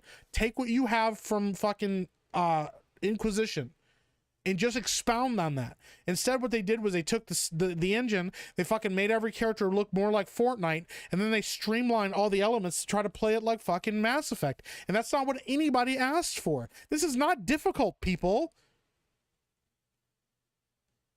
They ported and adapted the code from a failed Mass Effect MMORPG. That's very likely, man. Like, it's just fucking wild to me. And this is the thing that I'm pissed about. And the thing is, and this is why I was going so hard in on this, I don't give a fuck if you want your characters to have chest scars. I don't give a fuck if you want your characters to have asymmetrical ears or any of that shit like that. That's not the important part. The important part is that you cannot see that this game inherently has problems and has issues and is not to the standard that Dragon Age players deserve to have. This is not the game that was promised to us. The game that was promised to us was Dragon Age Dreadwolf. That was what they told us they was coming next. And it said they shifted and turned and went in a different direction because people wanted to get in and invest, that weren't invested in the story, that are not fans of that franchise, and push it in a different direction. 2, because they wanted to change the art style to be more common with fucking Fortnite. I don't know why the fuck you would ever change the art style of Dragon Age. It was already beautiful and very good looking on its own. Inquisition is actually a very good looking game, okay? Even if you don't like the RPG elements, which is what we always complained about, okay? But then the other part of it is, you know that the game is having problems. You won't talk about the gameplay. You admit that the very beginning of the game literally washes out the entire fucking story from Inquisition, which was a huge fucking build-up for people that like Inquisition, okay? So you fucking go into this next game and everything is different, and now you know that you have pissed off a lot of the hardcore fans of Dragon Age. So what do? How do you fix this? How do you go in a different direction? You fucking add chest scars and vitiligo and fucking asymmetrical ears and bulges and tiny asses and androgyny because you think that somehow that pandering to a small group of people and telling them how good they can be represented in a game is gonna fucking bring in another bunch of fandom that's gonna fix your fucking problems, they're gonna buy your game and become invested in your franchise because of the representation. That's what you're doing. It's no fucking different than going, look it, guys, we have a bunch of black people in this movie. Why don't you come watch it because of all the representation and become fans of our project because we pissed off all the hardcore fans that have already been watching our shit for years. That's the problem, okay? I don't give a fuck what you want to do in an RPG. If you want more customizations options, awesome. But here's the thing. You're going to try to sit here and justify this bullshit and justify the shit going on in this game because of what happened with fucking Baldur's Gate 3. Well, Baldur's Gate 3 lets you have androgynous characters. Baldur's Gate 3 let me make whatever character I wanted to make within the setting of Baldur's Gate, okay? But here's the difference here. Baldur's Gate isn't pandering to anybody. Baldur's Gate, the team at Larian Studios, they've always had LGBTQ representation in their games, okay? They've always had same-sex romances in their games, but they've also had character creation, customization that makes you be able to make a character that you want them to look like, okay? They've always had that in the game. That's an inherent part of their system. But you know what they also have done? Made quality, good fucking games. They said, hey, what works about Divinity Original Sin? Cool. Let's take that and expound on it and make it better for Divinity Original Sin 2. Hey, Divinity Original Sin 2 was a huge fucking game. You know what we're going to do next? Make Baldur's Gate. Okay? Let's make a Baldur's Gate game. Baldur's Gate 3. You know what? Let's take all the things that we learned about from Divinity Original Sin 1 and Divinity Original Sin 2, all the things that people liked about those games, all the quality of those games, and let's make that better. Let's invest more money and more time and more development into this game and make it as good and better than the game that we just made for the players. And surprise, surprise, doing that paid off for them. People went, oh my God, this is a really fucking great game. I want to buy it, and I'm going to tell my friends about it, and we're all going to stream it, and people want to watch us play this game because it's high quality and there's a lot of good shit in it. And instead of all of that happening and people learning a lesson from that, these fucking games journalists went off and went, hey, no, that's not what we need to be doing. Guys, don't expect this quality of game in everything that you do. You shouldn't be expecting this quality of gameplay from AAA studios. Okay, it's not fair. Larian Studios is privately owned. Okay, even though they have way less money than these AAA studios, you can't be expecting AAA studios to make games with depth and good RPG elements and good character creation and good voice acting. Oh, you can't expect us to put out games that have 60 or 70 plus hours of gameplay and a quality fucking story throughout. You can't expect that from us. That's not fair. And then you get fucking Dragon Age, and this is the bullshit that you shit out. A game that has a huge fucking loyal fan base, and this is the shit that you hand them, and then you turn around and try to pander to other people to try to get them to come into your fan base and try to make it appealing to as many people as possible because you know that you pissed off your hardcore fan base. How about you apologize and say, you know what? We started going in a different direction with it. We lost our way and we figured that out now, and we want to make a game that you deserve, okay? Instead of you going, you know what? No, we're going to put out fucking Veilguard. You should. But the right answer, the right thing to do is take this bitch back to fucking formula. Yeah, back to formula. Take it back to formula and give everybody fucking Dreadwolf. That's what everybody wanted. That's what we were all excited about. If you announced Dreadwolf, I would have bought that. I would have fucking pre-ordered that shit. And I don't pre-order games. I know Reset the Cripple's gonna be in the chat being like, don't pre-order games. Shut the fuck up. I'm pre-ordering that bitch because I want Dreadwolf. But instead of Dreadwolf, we got fucking Veilguard. A shallow, empty, bullshit excuse for a fucking Dragon Age game that's going to flop.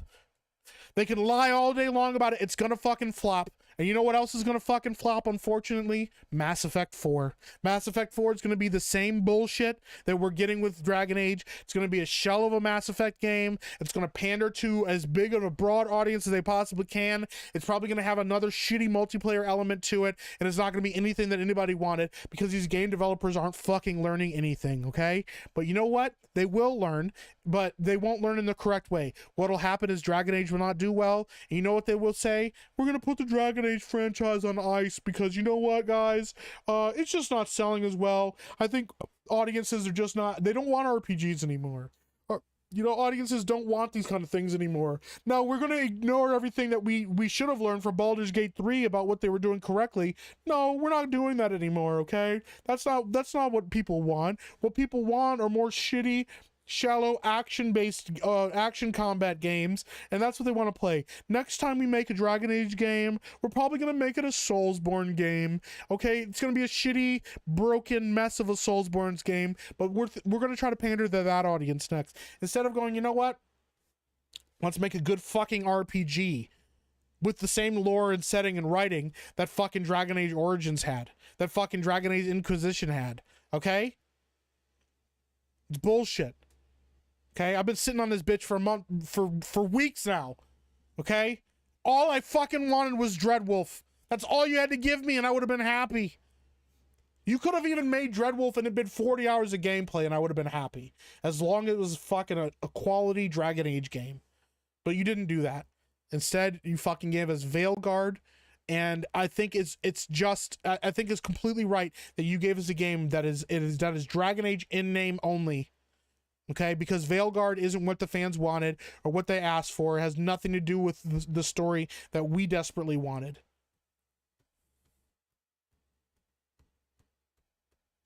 That's my rant.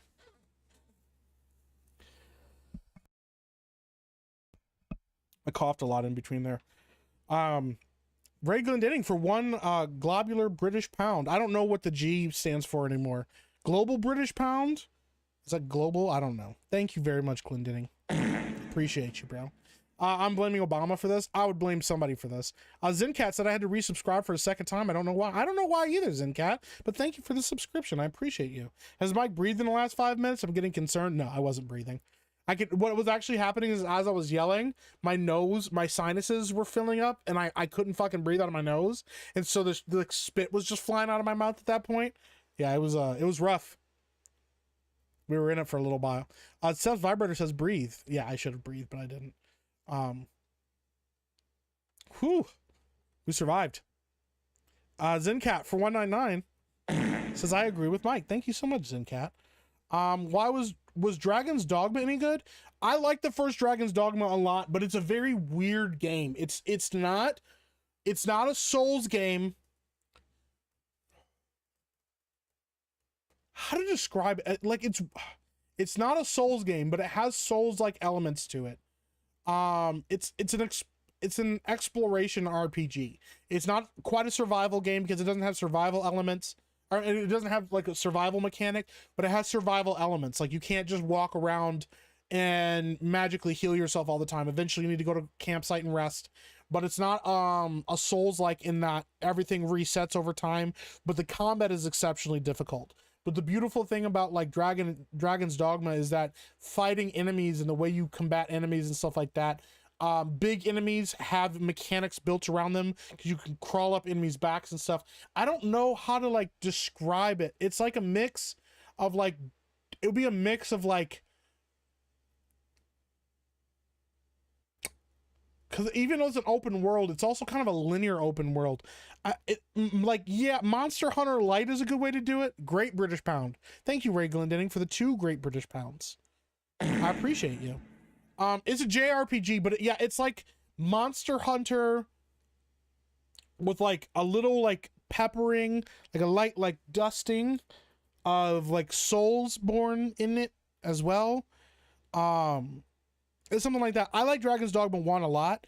Dragon's Dogma 2 is good. I don't think it's as... Dragon's Dogma 2 is just... it's like a rebooted version of 1. I think that it has tighter controls. I think that the classes control a little bit better. The abilities are more interesting. But I don't know that it has the same charm as the first game. The first game I think had a lot more charm because of how unique it was. But I like Dragon's Dogma 2 a lot. I think it was really good. The problem was it wasn't optimized very well for PC. And I think what it is an exploratory RPG. It is not a game that has like a really tight story. I wouldn't even say that the story is an aspect that you would buy the game for. It does have a story in it. It does have a narrative, but like it's weird because what it would more be like is you can walk along and you see like a path off to the left while you're walking towards you go to a shopkeeper and the shopkeeper's like, oh, my daughter disappeared. I don't know where she went to. Last time I saw her, she was walking off to the west. And you can accept a quest to go to the west to find her. And so you accept this quest to go off to the west. And knowing the context for what it was said, oh, my daughter ran off. I probably should get there pretty quickly. So you go off to the west, and on your way there, you might go encounter a couple enemies and stuff like that that are just on the road naturally. You fight those enemies. You go find the daughter. She's surrounded by wolves. You kill the wolves. You come back.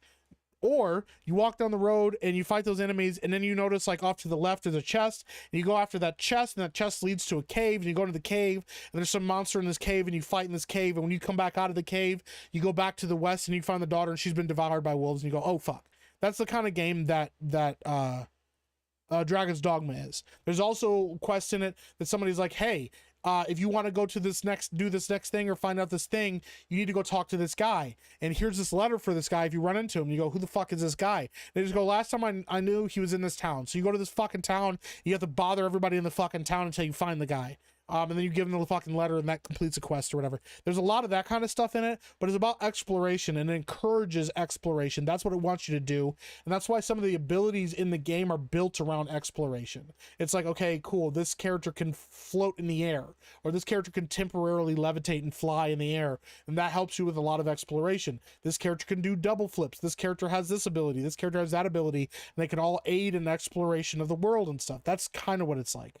But with monsters like Monster Hunter, because there's a lot of like climbing abilities and there's a lot of different monsters that have different strengths and weaknesses, and hitboxes are important. So like if you're fighting like a giant bird, the wings, fucking up the wings on the bird will make it so it can't fly. So then it's on the ground fighting you, not at a disadvantage and stuff. There's a lot of that kind of stuff in it. Dragon's Dogma is fun. I wanted Dragon's Dogma to be better than it was. I think it needed to be bigger in scope than the first game was, and it wasn't. It was big in size, but it wasn't bigger in scope, and that was the problem. It's like I said, it's essentially like a significantly upgraded reboot of the first game, and I would have much preferred to see more exploration into the scope and scale of the world than what it was. But I really like Dragon's Dogma. Dragon's Dogma 1 and 2. Dragon's Dogma 1, I would probably give like an 8.5 out of 10 if I was to rank it. And Dragon's Dogma 2 would probably get an 8 out of 10. Something like that. So, I say it's an action RPG with more focus on RPG elements. That's a good way to say it too. BioWare is doomed though. If they fuck up Mass Effect 4, they're doomed. They're done. I think they're absolutely toasted if they fuck up Mass Effect 4. And my belief is that they will fuck up Mass Effect 4. But we'll have to see. It is a bummer that Shadow of the Colossus never came to PC because I never played those games, so I was just thinking the other day about how quickly Dragon's Dogma 2 fell out of conversation. Yeah, it just doesn't have like the replayability and of the first game. I think when DLC comes out, that'll make that game much better. Dragon's Dogma was good, but Dragon's Dogma when they released the DLC and added like a whole bunch more to the game, made that game really big. Like when they added Bitterback Isle and they added a lot of that other stuff to the game, that's where the game really shined, was with the DLC that kind of expanded out the world and expanded out the content significantly more. That was where the game really fucking shined. So, what's up, Roblox head Leslie Headland? Welcome in. Bothering people can be fun. There you go. Reach of the Cripple member for 4 months.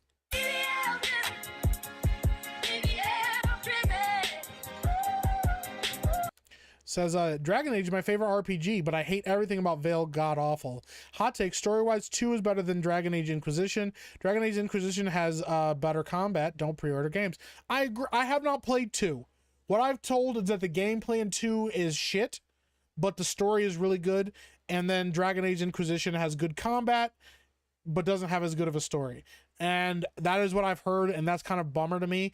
And you would think the response would then be to take the combat and RPG elements, add a little bit of depth to them, like Dragon Age Origins, and then combine that with the good storytelling of 2, make Inquisition and 2 a game together in the 4th game of Veilguard, and make it good. But they didn't do that. I will say this, and this is the thing, the one part about Inquisition that it has going for it that I was really excited about, which is why we all wanted Dreadwolf, was, and I'm trying not to spoil it because I know there's people in chat that haven't played these games, would have been them following through with the one character that reveals to you what they reveal to you at the end of the DLC in Inquisition, for that character to have been the main antagonist of the next game. That would have made for really fucking good, for you to thread that narrative through and that be the driving theme of the game, is like, hey, if you played Inquisition, you know what's happening. If you haven't played Inquisition, you're still going to enjoy the game for what it was. But I think that the idea of the Dragon Age franchise being a giant sweeping epic that has time on its side, that, you know, that spans decades, you know, with different characters surviving, you finding Varric in different stages of his life, different characters maybe die in the setting because of old age, or you find characters that are old now that were young in the other games and things like that. Those kind of concepts could have been a really interesting way to differentiate itself from Mass Effect, in that Mass Effect is a very tight story that takes place over like X amount of years because of everything that's going on. I think Dragon Age had the opportunity to kind of pull the Lord of the Rings in a way, and that they could have been a grand sweeping epic that took place over decades or even, you know, centuries, and instead they just kind of shit the bed. A Dragon Dogma: The Dark Arisen. Yes, Dragon's Dogma: Dark Arisen is a retooling of Dragon's Dogma. The original Dragon's Dogma was good, but it had some really glaring issues, specifically fast travel. You had to walk fucking everywhere, and there was a fast travel aspect, but it was very, very, very expensive and very limiting. And then when Dragon Age Dark Arisen came out, they included Bitterback Isle, which was a DLC, which was a separate island that you could go to with really powerful monsters. And then they also included a bunch of quality of life features for Dragon's Dogma that made the game better. There's also an aspect of the end game of Dragon's Dogma that goes, like, you beat the main game and you think that that's it, and they tell you no. There's like a whole nother thing going on at the end of the game that you didn't know about, that is unlocked because of the events of the game. And I think Dragon's Dogma 2 should have done that. I think the end game would have been what people were looking for with Dragon's Dogma, that would have kept the conversation going, but a lot of people never got to the end game before they lost interest. So Morrigan is a Witch of the Wilds. It was always my ride or die. Claudia Black is the best. I respect that. Absolutely. Morrigan's rad. And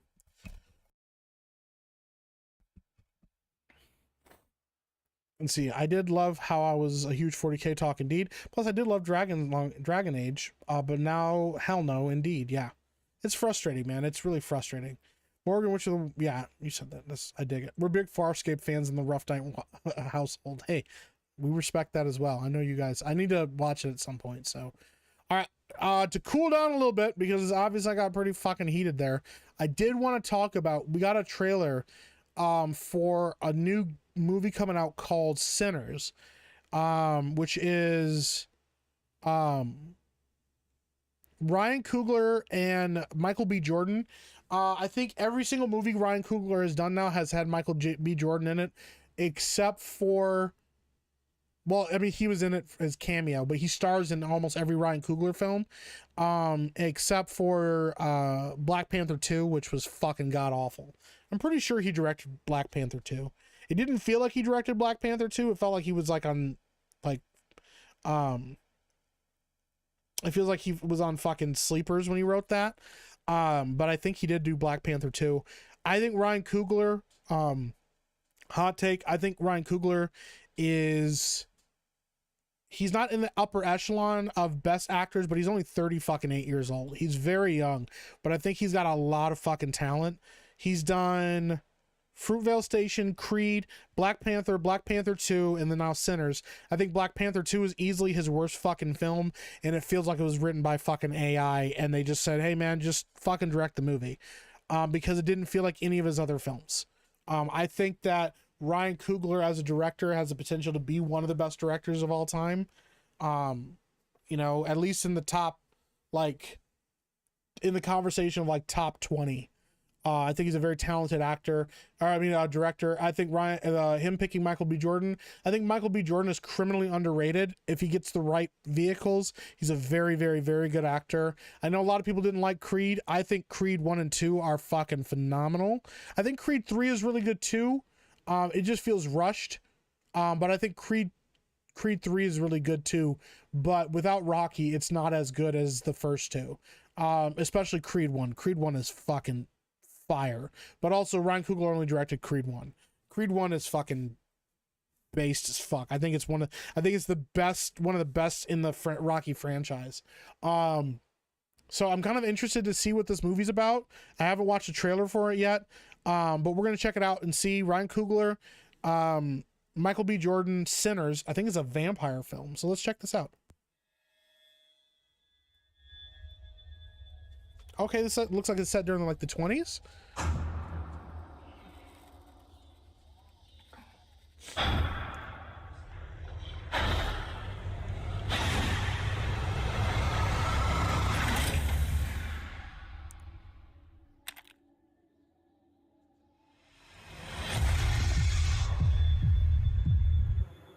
I've been all over this world. I seen men die in ways I ain't even know was possible. Love you, brother. Be careful. I will. Oh, playing twins. With all the things that I seen,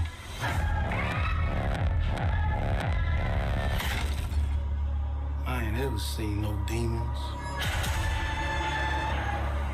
no ghosts, no magic. Till now. You get back inside.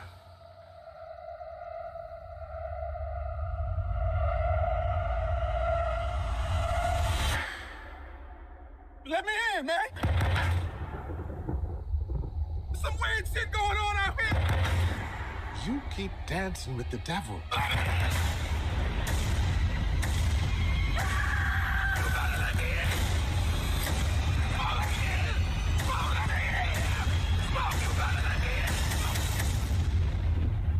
One day he's gonna follow you home.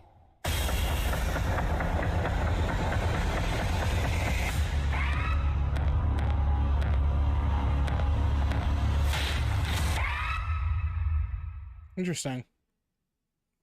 That looks like a Ryan Coogler film. Yeah, like not in a bad way, just interesting. They don't really show a lot. Somebody said something about it's supposed to be vampires. I don't know if it's actually going to be vampires. I wonder if it's going to be something else. Looks like maybe some kind of voodoo shit or something in there. But we'll have to check it out. It looks interesting. Certainly a lot of worse fucking films out there. But yeah, I want to check it out for sure. Dancing with the Devil in the Pale Moonlight, but. Not a big horror fan, looks a little spooky, but the camera work was pretty good. Well, Ryan Coogler is very good at cinematography. He's got a really great eye. The thing that sold me a lot of people like, even if you don't agree, here's the thing. Even if I don't inherently agree with somebody's attitude, somebody's take on something, even somebody's like necessarily ideology or worldview on something, if you can explain or you can express yourself as to why you did a thing that you did with a level of quality or a level of like care into it. And I'm leading into something. A good example of that specifically is like the Barbie movie. Do I think the Barbie movie like completely nails everything? No, but I also realized the Barbie movie isn't really made for people like me. Do I think the Barbie movie is an excellently shot, excellently directed film? Excellently acted film? Yes, actually I do. I think that there's a lot of shit in the Barbie movie that is of excellent quality. The care and the care and thought that went into everything. I actually think that oh my gosh, I can't remember her name now. I almost called her something totally different than what her actual name is. Oh, what is the director's name there? Greta Gerwig. I think Greta Gerwig is actually a very talented director. I think she's got a lot of directing chops on her hands. I think her cinematography is very good. I think that a lot of the Barbie movie is better than what people remember it being because once again, there's so much vitriol and there's so much distrust in the world right now that a lot of people were just like, yo, I don't want anything to do with this. But I also don't think that movie was made for, it's a chick flick, but it's not a romance chick flick like what we're normally used to with chick flicks. I think that there's a lot of care in that movie. I think there's a lot of care as to Barbie and what Barbie is supposed to be and what Barbie is supposed to represent as an icon and all of that stuff. There's a lot of really great shit in that. The moment where Barbie meets her creator is like a very beautiful moment in the film. It's actually a beautiful moment in cinema in general, to like, you know, show that woman the credit that she got. And there's a lot of crazy stuff like that. But I say that to say there's a lot of really talented directors out there. I think Ryan Coogler is one of them. And what really sold me was one time I watched him do a breakdown of a scene in Black Panther and why he did what he did in the framing and blocking and even the costume design and all of that of the film. I think any director that's willing to be that heavily involved in their movie and in their vision and does it at a execution level of Black Panther, knowing that you have Marvel executives breathing down your neck, knowing that they have a very specific thing they need to see from your film, I think is a lot of pressure to put on a guy that had directed 2 movies up to that point. I think that Creed is phenomenally directed, and I think is him at some of his best. I think Black Panther, like I said, Wakanda Forever is at him at his worst, but I think he's learned from that, and I wouldn't be surprised to see him start going back to smaller scoped films that really encompass a story and idea that he's telling. And I think that that's some of the best writing that you can do as a writer / director, is to know the scope of the film is what you want it to be. One of the things that makes Denis Villeneuve such a great director is he understands the scope of his films. Okay, like Blade Runner 2049 has a huge scope and size to the film, but it's a very tightly contained story. It's a really interestingly small story within a giant world. The implications of it are pretty big too, but the story itself is very small. Arrival is the same way. Arrival, it's a big scope, but it's a very small, intimate story. And I think that that's what he's best at. I think that's why he did such a good job with Dune, because it's a massive fucking scope. And he's really good at portraying that scope with cinematic language, but he's also really good at telling people stories, like small human stories. And like he makes Paul an interesting character that, while slightly different than how he is in the books, because he makes him a more active protagonist in the movies than he is in the books, he still does a really good job of telling this intimate story about these people in this conflict between these 2 families against the back scope of this giant fucking like jihad war that's about to come and wreck the world. So this is one of those things, man. All right, let me catch up with chat. Excuse me. First movie I ever saw with Michael B. Jordan was Chronicle. It's pretty good. Yeah, it was, man. I like Chronicle a lot. They talked about doing a sequel. I think after the director kind of fucking lost his shit on the Fan Four Stick movie, we might never see another Chronicle movie. I think not being able to handle that level of pressure really fucks with the person. And I think there was a lot of pressure on him to perform. And I think they do that a lot with these superhero movies and Marvel movies and stuff, is they'll take these young, talented directors and put a ton of pressure on them to perform at a level that I don't think they're necessarily always equipped to perform at. It really depends on what their hope is and what their idea is. So, big fan of the Coog, eh? Wow. Delroy Lindo is going to save that movie for Michael B. Jordan's mid-acting. I think he's a good actor. The monsters and sinners are a bunch of Beardo clones with corn in their mouths. Bro, that's wild. They're trying to shove it up by their butt, shove it up people's butts. Margot Robbie's really good, dude. Margot Robbie's a great actress. Like, I think Margot Robbie does not get the credit that she deserves as an actress. That may be a hot take for some people. I think she's actually phenomenally gifted as an actress. I think she's good in a lot of things that she does. I just don't think that people necessarily always get it. Because even Birds of Prey, she's like kind of the only thing that worked in that movie as Harley, but Birds of Prey as a whole was a fucking terrible movie. God, it was fucking awful. Greta Gerwig, yeah. Mike, you're the best part of Tuesday Night's Main Event. Well, thank you, Alec. Ebling? Thank you. My wife and 11-year-old daughter love Barbie film. They didn't see the propaganda. I mean, a lot of women they don't see it because they're looking for a story about Barbie, and I think that that's the part that they nailed. So I like vitriol tastes good. Beardo's dummy thick peach, that's so fucking great. It's extremely well presented. It was garbage, but well executed garbage. I don't think Barbie movie was garbage. I rewatched it the other day too. I think there's a lot of really good parts of it. The parts that don't work about the movie are when it stops to preach at you about stuff. But also the parts that stop to preach at you about stuff are they're not supposed to be preaching at the audience. They're supposed to be this girl venting about how she feels the world is looking at her and stuff, which doesn't relate to me because I'm not a woman and I don't feel any of that way. And not every woman feels that way, but that's okay because not every woman is supposed to feel that way.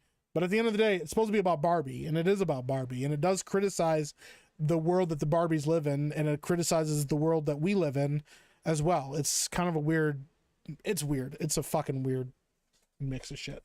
Besides that one said, it was kind of just a bad movie. Again, I guess that's just my opinion though. I mean, I didn't hate Barbie movie. I massively disagree with you about Greta Gerwig. That's fine. You can. I think she's a very, very talented director. I think she deserves the credit that she gets as a director. You can't be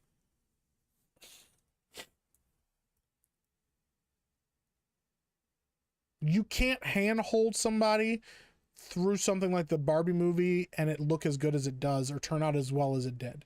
The fact that a lot of the jokes landed, the fact that a lot of the people, that men related to Ken, whether you realize it or not, you were supposed to. If you were a guy that watched that movie and you liked Ken, you were supposed to like Ken. That was the point of Ken. And if you're a woman that watched it and you loved Barbie, that was the point. You were supposed to love Barbie. That was kind of the point of the movie. But anyways, I think she's good. So Metal Gear Solid 1, 2, and 3 are on stream. Yeah, I'm not done with 3 yet. But we're finishing up 3. And then I think I have them. I don't know if they're all in the Sneak Meek playlist, but there should be a playlist that has all of my Metal Gear Solid games in it. So Arrival is awesome. Yeah, Arrival's phenomenal. Arrival is like criminally underrated as a film as well. That's actually one of my favorite parts I learned when I was watching the making of Arrival, is that there's a scene in Arrival where this character whispers something in the other character's ear. And when Denis Villeneuve read the script, it didn't say what the guy whispered what the character whispered in the other character's ear. And so he read the script and he called the writer up. And this does not happen in Hollywood. This is very rare to happen in Hollywood. The director called the writer up and he goes, I have to know what was said. I have to know what was whispered in the other character's ear. And the writer went, oh yeah, like, okay. And then he explained it to him, what was whispered into his ear, and it made the movie click for him in a way that he didn't expect it to. After that, he was like, oh my god, I get it. And then he fucking went out and made Arrival, and he made Arrival differently than he originally planned on making it because of that little, like, actually the climax of the story is what that character whispers in the other character's ear. So if you haven't watched Arrival, it's fucking phenomenal. Honestly, dislike all 3 directors we're talking about, but it's interesting to hear your perspective. I think Denis Villeneuve is one of the greatest directors living today, for sure. It's not just his his cinematic language. He's very, very good at that. But I think the way he adapts stories is actually pretty impressive. I don't think many people could have pulled off Dune in 2 films. Is Dune 1 and 2 perfect? No. But is it pretty damn good version of Dune? I think so. So I tell the wife, it might be small and contained, but it's massive in scope. That's pretty fucking good. Hard Rock Life says, Epic Mike, off topic, but PlayStation's gonna play was, as my Native American ancestors say, heap big owl. This is a very bad game. This is a very bad state of play. That's really sad. I'm sorry to hear that, man. For PlayStation fans, you would have hoped it would have been better. So, oh my God, what are we? I don't know what we just said. Oh, Beardo's Dummy Thick Peach. You know what? I'm not even going to read the rest of what you two are talking about right now. That's wild. Why the fuck did he have over 1,000 bottles of baby oil? Because it was lube and baby oil. And it's because he be fucking, bro. Doing some weird ass shit, man. He's probably got some kind of weird oil fetish or some shit. So he's covered himself in it. There is a somebody had like a video. I fucking laugh so hard. It's from the Watchmen TV series on HBO, where this character's getting chased by a cop, and the guy's like in like a suit, like a weird fucking latex suit or whatever, and he covers himself in lube, and while he's being chased, then he like drops to his back and slides across the street into like a manhole cover and disappears. And somebody was like, that was Diddy running away from the fucking cops. Dude, I lost my shit. It was one of the funniest fucking things, man. You said my last name right. Beardo never does. That's because I actually take a second to actually fucking read stuff. I got you, Alec. I'll admit Ken was pretty fun to watch. Yeah, I hate the way that they had men running Mattel. I don't think that's correct. That is absolutely fucking correct. That is how that worked. If you didn't even know, like the guy that started Mattel, his wife and him it was his wife, his wife, and his friend, and they included, what is it, Matthew and... Hold on. Gotta remember the name of the first guy's name. Yeah, the founders were Ruth, Elliot, and Harold. And how did they do that? Was it... Hold on. Let me figure out how they do it, because I don't remember how they combine their names, but it was a combination of the two guys' names together. Matt. Yeah. Okay. Harold's nickname was Matt. So it was Matt and Elliot together was how they formed Mattel. But what put Mattel on the map was Ruth Handler deciding to make dolls for girls, because back in the day it wasn't just baby dolls for girls like there is in the Barbie movie, but there's also like paper dolls and stuff like that, and she decided to make like full-on plastic dolls for girls, and they were like, that'll never fucking work, and she goes, trust me on this, people want this, and they made fucking Barbie, and that's what like made them a ton of fucking money. It like fucking blew up, okay, and that's what got them on the map. And that was kind of the point, is that a lot of people don't even know that if it wasn't for Ruth Handler, that fucking Mattel wouldn't even exist in the way that it does today. And that she kind of revolutionized like the world when it came to toys and what toys were selling back then, and got not a lot of credit for it. That was kind of the point of the movie. That's why the scene with her and Barbie together was kind of like a big deal, because like they were honoring the fact that she tried to create something that meant something to little girls in a different way and stuff. It's a whole fucking narrative.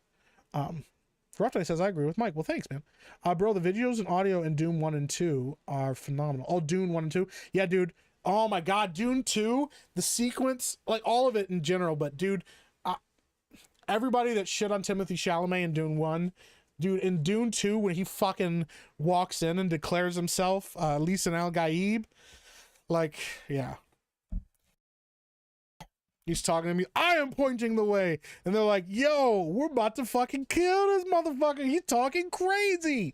And he starts prophesying to all of the motherfuckers, looking at him like, you dream about this shit. This motherfucker's like, yeah, you dream about shoving bananas up your butt and straightening them out. And he goes, listen, al-Gaib, or whatever. And he's like, you dream about smacking your mom around when she talks back to you. And he's like, listen, al-Gaib. And dude, that man, like, fucking turned on a fucking dime, okay?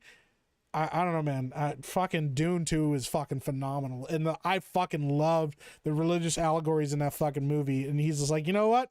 I get it. I get what I have to do. I'm finally embracing my destiny. The only way to make this work is to stop being a punk bitch and stop trying to like shirk my destiny and fucking embrace this shit, knowing that it's going to lead to a massive fucking war and billions of dead people on my hands, but it's also going to lead to these people's salvation that they're desperately craving.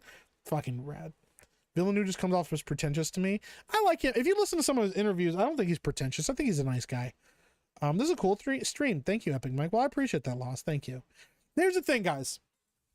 At the end of the day, I'm just a guy expressing my opinion on stream. You're never obligated to agree with me ever. You're welcome to disagree with me. I do not think I'm right about everything. I just know what my opinion about things is, and I'm not going to back down on my opinion about stuff just because somebody disagrees with me. I always like to hear people's differing opinions. I like to hear different people's thoughts on things. You can disagree with me all you want, but the thing is, like, if I feel strongly about something and I feel convicted to have a certain opinion about something based on facts or based on my experience of things, I'm not going to change my mind because somebody disagrees with me in fucking chat. But I don't also want to discourage people from sharing their opinions. Reese of the Cripple and me agree on a lot of things. We also disagree on a lot of things. I'm not mad at him for disagreeing with me. You know what? That's fine. That's kind of the point of being here and talking. That's why we have a chat. Or else it'd just be me. If I didn't want to have a chat, if I don't want to have discussions with people or hear people's opinions, I would just make videos all the time. I would just post a video of me fucking ranting and screaming about some bullshit, and I'd post it on YouTube and then walk away from it all and not give a fuck. But I do want people's opinions, and I do want you guys to discuss things. I also love that you guys discuss things with each other, because that to me is how I know that we have a good community here and that I'm building a good community, is when you guys can engage with each other. Sometimes there's fights, sometimes there's disagreements, but at the end of the day, like, we all kind of know that we're all just cool with each other. We're all just here to chill and like have a good time. So you guys listen to me fucking rant about stupid shit, and sometimes it starts discussions, and sometimes you guys agree with me on it, and sometimes you don't, and all of that is fine. All of that is 100% fine. So, it's not about if he's fucking, it's about who he's fucking. Oh God. Mike saying, I feel bad for PlayStation fans while slightly smiling. Hail to the Xbox chapter, brothers. You, my man, you got my energy. Ray Glendinning says, I don't think Dune is a good interpretation, race and gender swap. I mean, that's fair. I understand, man. Leah Kynes, Chinese dad, her daughter's name. Bro, did he lubed up sliding down in a sewer made me laugh so hard. I gotta see if, let me see if I can find this. I think it's on TikTok. Let me see here.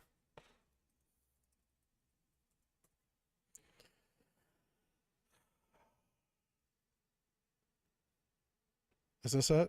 I think this is it. Hold on.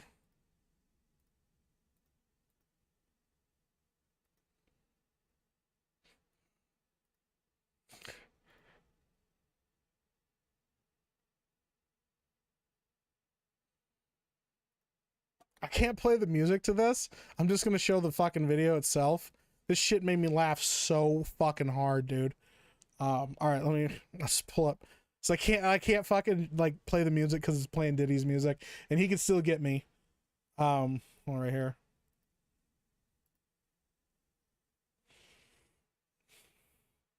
This is fucking Diddy running from the cops, bro. This shit killed me, bro.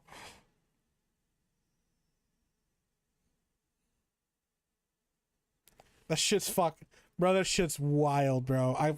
Dude, I lost my shit watching that. I was like, that's fucked up. That's so fucked up, bro.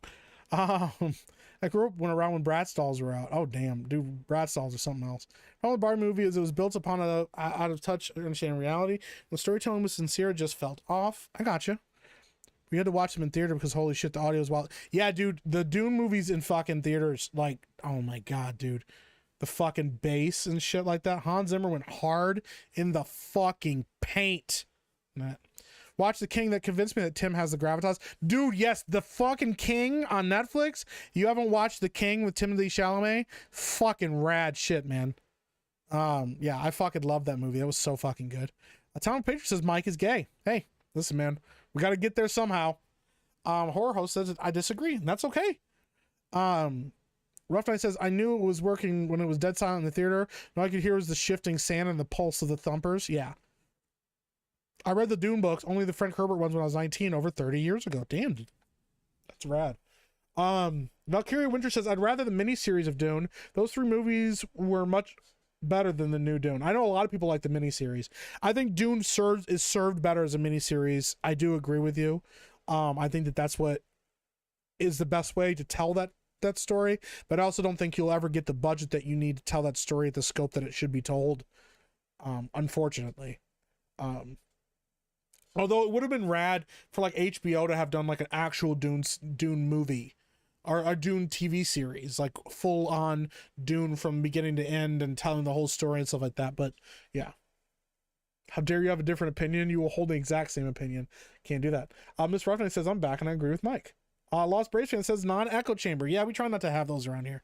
I disagree with Beardo's sexuality of wiener-shaped objects. I think everybody disagrees with him on that. I will say that this is echo chamber against Beardo. Lost says, I disagree with everything Mike says and does, even the shampoo he picks, even the way he breathes, even the way he blinks. I hate everything this man does. Oh, fuck. What was that from? That was fucking Kendrick Lamar when he was going off on, like, Drake. He said, like, what did he... Hold on, let me see if I can find it. Let me find where did he say it? Yeah, I hate the way that you walk, the way that you talk. I hate the way that you dress. Yeah, fucking Kendrick went hard as fuck. Yeah, he was pretty fucking mad at Drake there for a little bit. Yeah, I don't know. We're not gonna get into the Kendrick Drake beef. Be here all night. I would prefer an echo cooler. I'm not used to this positivity. I need to be fighting with Ryan over the most toxic Geeks and Gamers. I mean, I can. Listen, if Ryan wants to come on the stream, he wants to throw down, we can fucking throw down.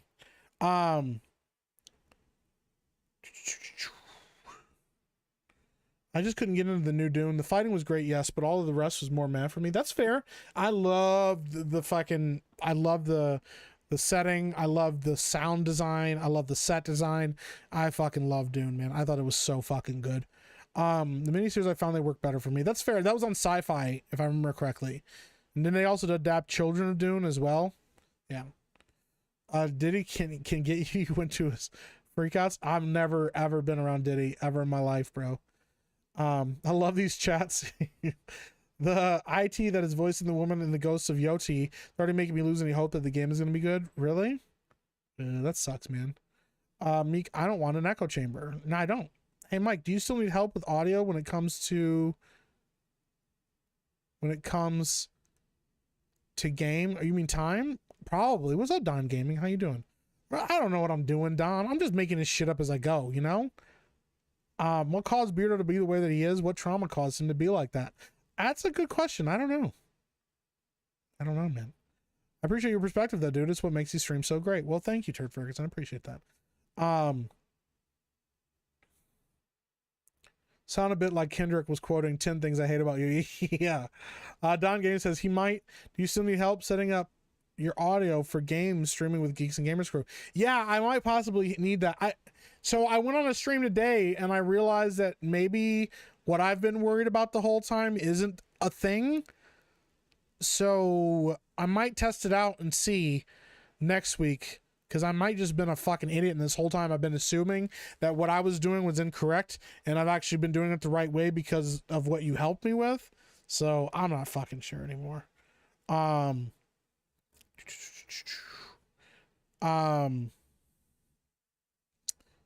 so gay, I've not finished Children of Dune. I have them, but haven't finished them. Well, damn. Audio routing for when you're playing with Geeks and Gamers? Possibly, because I was just on a stream on a fucking StreamYard call and it all worked. So I might be in the clear. I don't know yet. I'll test it out. I'll let you know, Don Gaming. Because I do want to start gaming with Geeks and Gamers. I might be all right, though. Because like I said, the thing I was worried about was that them talking to me would mess up or would be echoing in and looping through my audio, but I don't think it actually is looping through my audio anymore. So I might be good. So, I might just be an idiot and have been assuming that I couldn't do something that I could. Erika Ishii is one of those non-binary people. Oh, gotcha. Love Doom, but I wish they added Thurfear's death in the movie. Personally, it was one of the saddest things to read. That's right. Yeah, there are some things that they left out of Doom that I think would have made it better, but is like it's kind of like it is, for what it is, it's good. Don Gaming says, just reach out to me. Yeah, man, I appreciate that. By the way, guys, you have not checked it out. If you didn't know, all of these things, like this be right back screen, things like that, my opening screen, this little thing in the corner here, all done by Don Gaming. He did a fucking great job of it. So seriously, I'd rather watch your perspective than Beardo or Jeremy. All right, I'll remember that. You guys can watch me get fucking screwed over really bad on some of these games. I think the only game that I won't be able to do that yet in is Mario Kart, because I have an Elgato, but I haven't figured out how to set it all up on my stream. I might be able to even figure that out at some point. So the trauma said his poops even disagree with Beardo about the phallic shape. That's fucking wild, bro. That's some wild shit. I don't even know what to fucking say about that. I think I got one more thing I was gonna look at together. Maybe, I don't know. I'm trying to think. What is it right now? We've been at about 2 hours. I think we're gonna call it here. I think that would be good, because I want Lady Epic needs to get some sleep, and I actually need to. I'm on baby duty tonight, so I'm gonna be up pretty much all night watching my kid.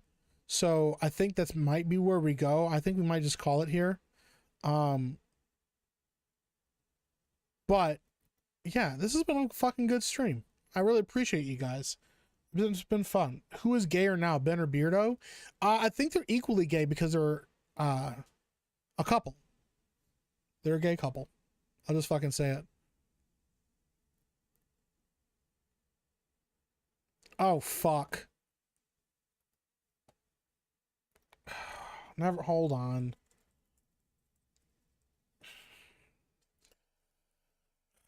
I know Jeremy's watching this shit too.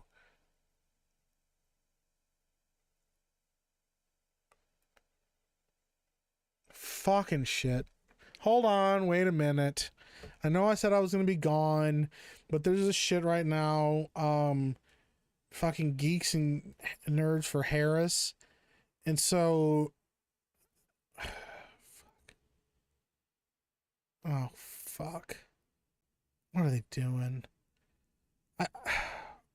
Friend bought me an unabridged copy of Dune. Dude, that's sick. Thank you for the 2 Great British Pounds, Glendinning. Ray Glendinning. Yeah, I'm gonna pull this up. Fuck. Guinea pig with a fanny pack for $5.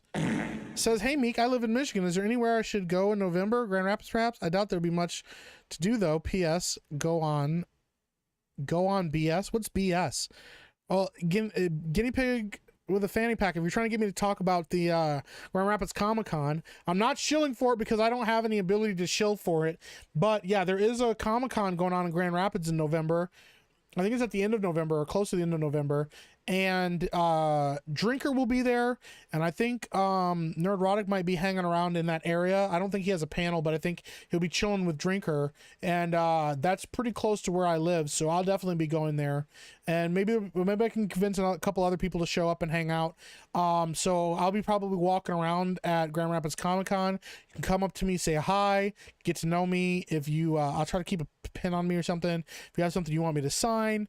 But yeah, I'll happily show up there. And if you show up at Grand Rapids Comic-Con, I'll happily say hi to you. I will keep you guys informed exactly of what days. I don't know if I'm going to be there all 3 days, or if I'm just going to be there 1 or 2 days, but I'll definitely make sure to keep you noted on that. It's very likely I'll be there with like Mrs. Rough Night and Rough Night, and possibly Josiah as well. If Nerdrotic announced that he's going to be there, then I can say that. But Bro Science, possibly Bro Science tomorrow. I got to talk to Lady Epic first. Got to find out what our day looks like tomorrow. And then Grand Rapids Comic-Con is November 15th through 17th. So there you go. We'll be there. So, all right, let's check out this shit with, what is it? Geeks and Nerd for Harris. They're trying really fucking hard to push this shit. So who do we've got on this list so far? Hold on. What is this? Oh, those do look like Geeks and Nerds. All right, so we got Oh, geez, I had like fucking ads before they started. How many fucking ads do they have? This motherfucker's wearing, bro. This motherfucker's wearing a fucking Star Trek Next Generation uniform. I think that one dot doesn't mean he's a fucking ensign. It doesn't mean he's an ensign. I think that means he's an ensign. Oh, fuck.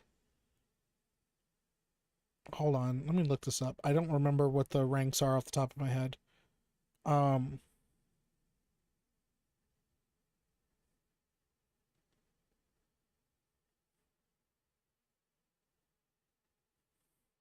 Isn't rank pit? Hold on. Let me see here.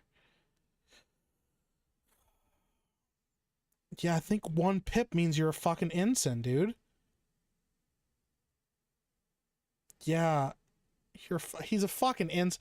Bro, imagine you're some fucking you're supposed to be some fucking nerd for Kamala Harris. And the first that you go on fucking camera, no, it's just a 1 dot. It's just a gold pip. That means he's a fucking ensign. You go on here as a fucking ensign. You couldn't even be a lieutenant. You couldn't even be a fucking lieutenant. Thank you, Linda. Can I first say, wow, what a show we have for you tonight. It's not surprising to me that Wonder Woman was behind all of this because it really did take a superhero to assemble. So thank you, Linda, Sabrina, Jess, and the team for making this happen.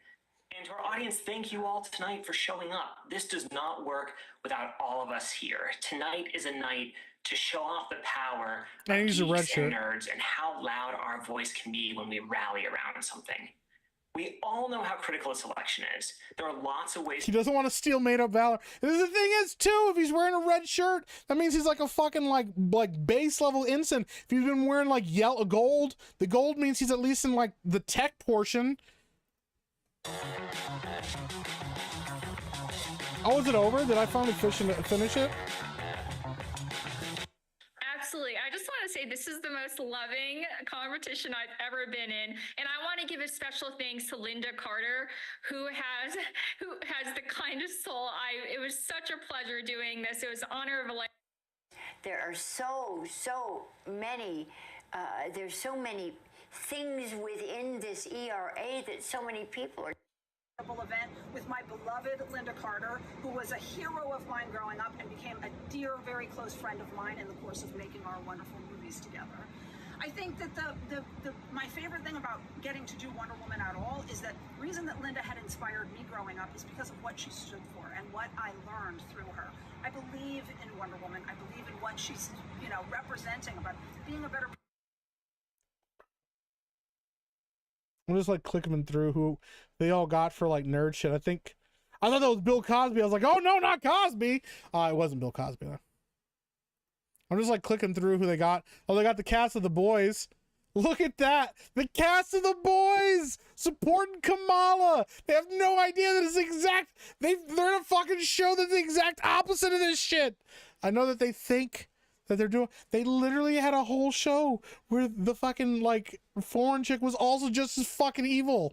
Yeah, I only have one. She's with us the entire time, and yeah, she makes sure everything's safe. She makes me look a lot cooler than I actually am. Of course. So. Yeah, but we had one for High Falls and one for skateboarding, one for. Damn, it makes me sad to see Linda Carter that old. I mean, I know they get old after a while. They had the cast of Supernatural on there. Okay, let's see who got. Oh, did they just get, what's her name? The cast of Supernatural, and then they just got, what's fucking, citizens against citizens in this Felicity, country is not okay. Or Felicia, what's her name? We have a very vocal minority of people, in my opinion, who are. They got Booger. Oh, jeez. Okay, where's Sean Astin? Somebody said Sean Astin was on here at some point. I don't know who any of the. Oh, this is the cast of Supernatural right here. All right, let's keep skipping through and we'll see who we got.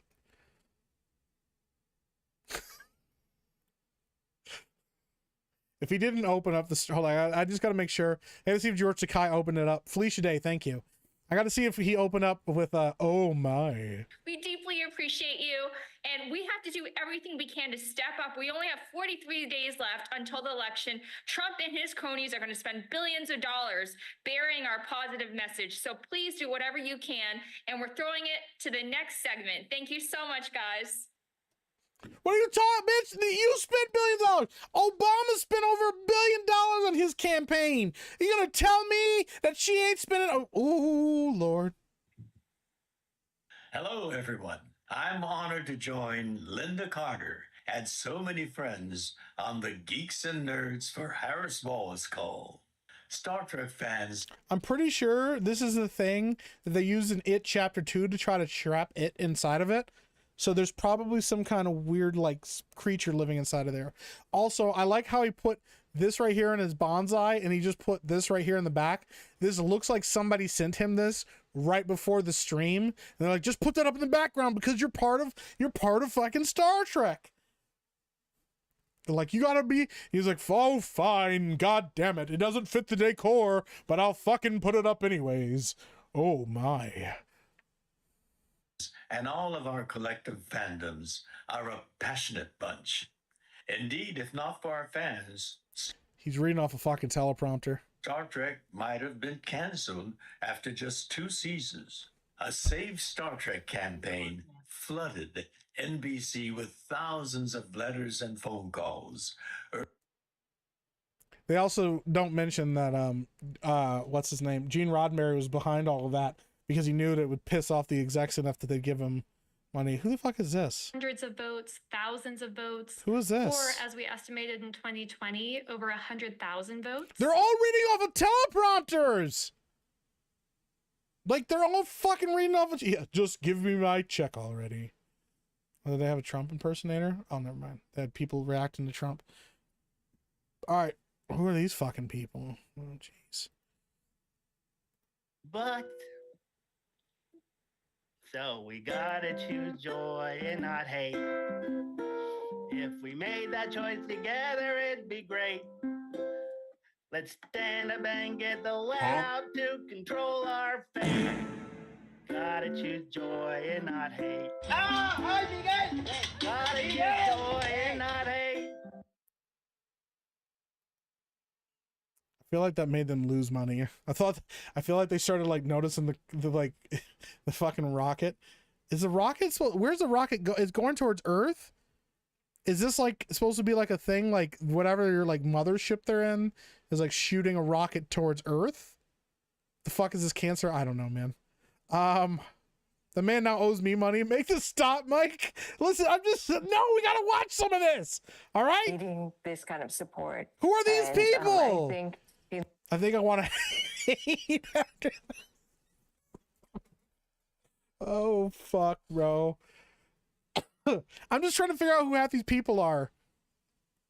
Did I play the chicken song before I got here? No. Chicken grits. It's a nuke? Yeah, but my thing, I know it's a donation meter, but why is it going towards Earth? Like, wouldn't you want it to be going away from Earth? Like, look at that. The fucking rocket's taking off out into space. Yay! They're like, this bitch is coming towards Earth. If you give her too much money, the fucking ship will land. We don't have to watch any of it. That's true. In this election. And we get to decide. In this election, and we get to... Why are you subjecting us to this? Because I was going to close the stream out. Oh, look at that! It's Randy Jackson! Force the mouth of Sauron, Samuel Alito.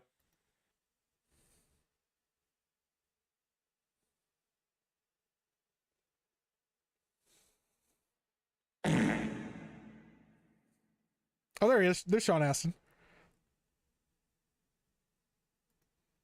Hey, it's... Why would you play this during Suicide Prevention Month? I can't, bro. I'm dying right now. Thank you for that incredible experience, Gandalf. Linda, thank you so much for having me. You are, as always, a vision and such an extraordinary human being. Gandalf the Black. Your beauty, your strength, your intellect, your passion, your drive. You're just, you are Wonder Woman. Except I also know another Wonder Woman from that era, my mother. And I've been married to a Wonder Woman for 32 years. And oh, God, I thought he was going to say, and I've been married to my mother for 32 years. And we have 3 Wonder Girls, our 3 daughters coming up behind us. So it just seems altogether fitting and proper to be here with you, Linda, to celebrate.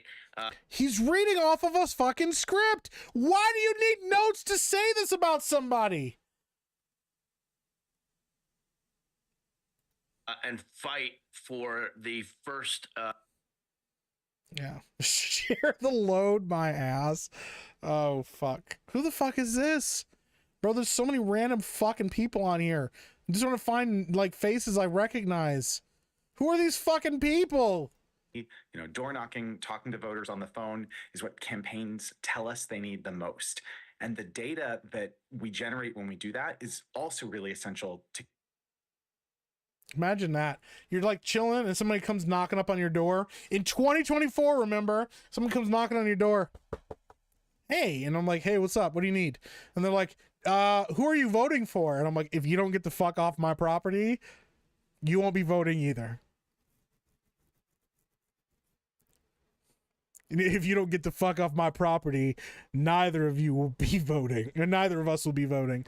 Guinea pig with a fanny pack for $2 says, I want a refund on my last super chat for this torture. No! We're gonna enjoy this together. All the black people look super happy. Oh, fuck, dude, I'm dying, bro. Oh, my God. I just wanted to see what was happening here. Timu Savvy? We've got Savvy at home. Oh my God, dude. All right, we'll hurry up and wrap this shit up. Just wanted to see who else we had. Who's this fucking guy? Who the fuck is that? Why does he look like that, bro? And is this Elton John? They got an Elton John impersonator. And who the fuck is this guy? And why is he smiling like that? Oh my God, bro. That's one way to get them to stop coming to your house. There we go. We got that guy. Listen, I gotta give it to this guy. Do you like how he started out in his fucking living room and now he's fucking, that means that he's in the, oh fuck, I can't even remember what the word of it called because I'm a fake fucking nerd now. I like how that means his living room was fake the whole time. Not that he's in a new place, that his fucking room was fake the whole time. Mike, you're scaring me? I'm sorry. It's okay. Are all these people AI? I think so. Use this moment. And as Wasim said, every single dollar matters. It translates into TV ads, to GeoTV, to door knocking, to letter writing, to all sorts of things. The holodeck, and we're thank throwing you. It back to Linda. Thank you so much. It looks like he doesn't have a nose. No, he doesn't have a nose because he turned on the smooth filter. See, when he started the stream, he didn't have the smooth filter on. Let me see if I can find it. We'll go back to where he looks originally, where it first pops up on screen. He didn't have his smooth filter on, and he also didn't have his thing on. No, he did have the smooth filter on, but he didn't have his green screen set up, and now he has his green screen set up later. So he had to like all figured out after that. He's like, haha, I figured it out. You can see because it's hiding his bald spot. Is that Picard from the left? No, that's not Picard because he's a fucking ensign. He's not even a fucking cat. He couldn't even give himself cool shit. Bro, I bet you she's teaching us interpretive dance. They got Bill Nye. Look at that. Bill Nye the Science Guy. Women technikers. What is going on with this room, bro? Where is Bill Nye? Hold on a second. Where is Bill Nye at this point? Why is the shit peeling off the wall like that? Is he in a crack den? Bro, this looks like the fucking kind of place you go to get drugs. There's like a fucking male prostitute in the bed with him. You can see a fucking shadow right there, bro. What are we doing? What kind of a hotel is he in? Like, look at the fucking water damage on the wall there. Listen, I know what water damage looks like. He's being held hostage. They're like, Bill, time to say it. It's climate change. Oh, fuck, dude. It's wild. Shitty hotel room. He tours a lot, but shifty hotel room. But like, why would you be? He's like got a flaunt. He's touring. He's making money. Who's this fucking guy? Why do half these people look like they definitely killed somebody at some point in their lives? Oh, fuck. Oh, there we go. Holy cow, Tuvok is struggling. The people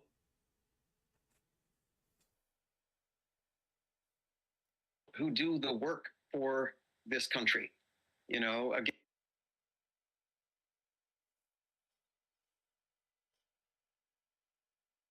Linda Carter's withered husk. Hey guys, good to see you. Are we having fun yet?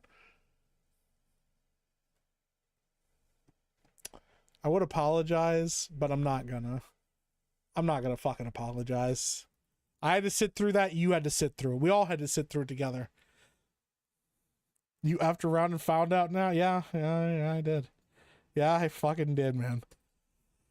Oh, shit. All right. Yeah, we are going to call it here. I feel bad a little bit, kind of. I mean, I only feel partially bad. Well, you wanted to find somebody you recognize. That's true. Not Riker. It's all of them, man. Everybody. They paid everybody. Listen, they're like, yo, we just need to come on this live stream. They're like, what's the live stream about? They're like, don't worry about it. It's not important. We just need to come on there. It's a little fundraiser that we're part of. And then they saw Wesley and they're like, oh, fuck, it's probably one of these motherfuckers. You know? I don't know, man. Mike and Joe's torturing his chat. We survived. See, we made it. See if they made their donation goal. I think they did. But all right, guys, I do got to call it here. It's getting late. I normally only go 2 hours. We went 2.5. So I'm going to get off of here so that Lady Epic can get some sleep. We'll be on tomorrow playing possibly Bro Science, something like that. Beard Science tomorrow. And then we'll be doing some Metal Gear Solid 3 as well. Sneak Meek tomorrow as well. So be on the lookout for that. Guys, I appreciate the hell out of you. I'm sorry that was the way we had to fucking win that that shit. I promise you that we'll try to end it on a better note now. I'll leave you with something positive, something to make you feel good about yourself, and then we can all ride off in the sunset together. All right? Guys, I appreciate you. We'll talk to you soon. Later.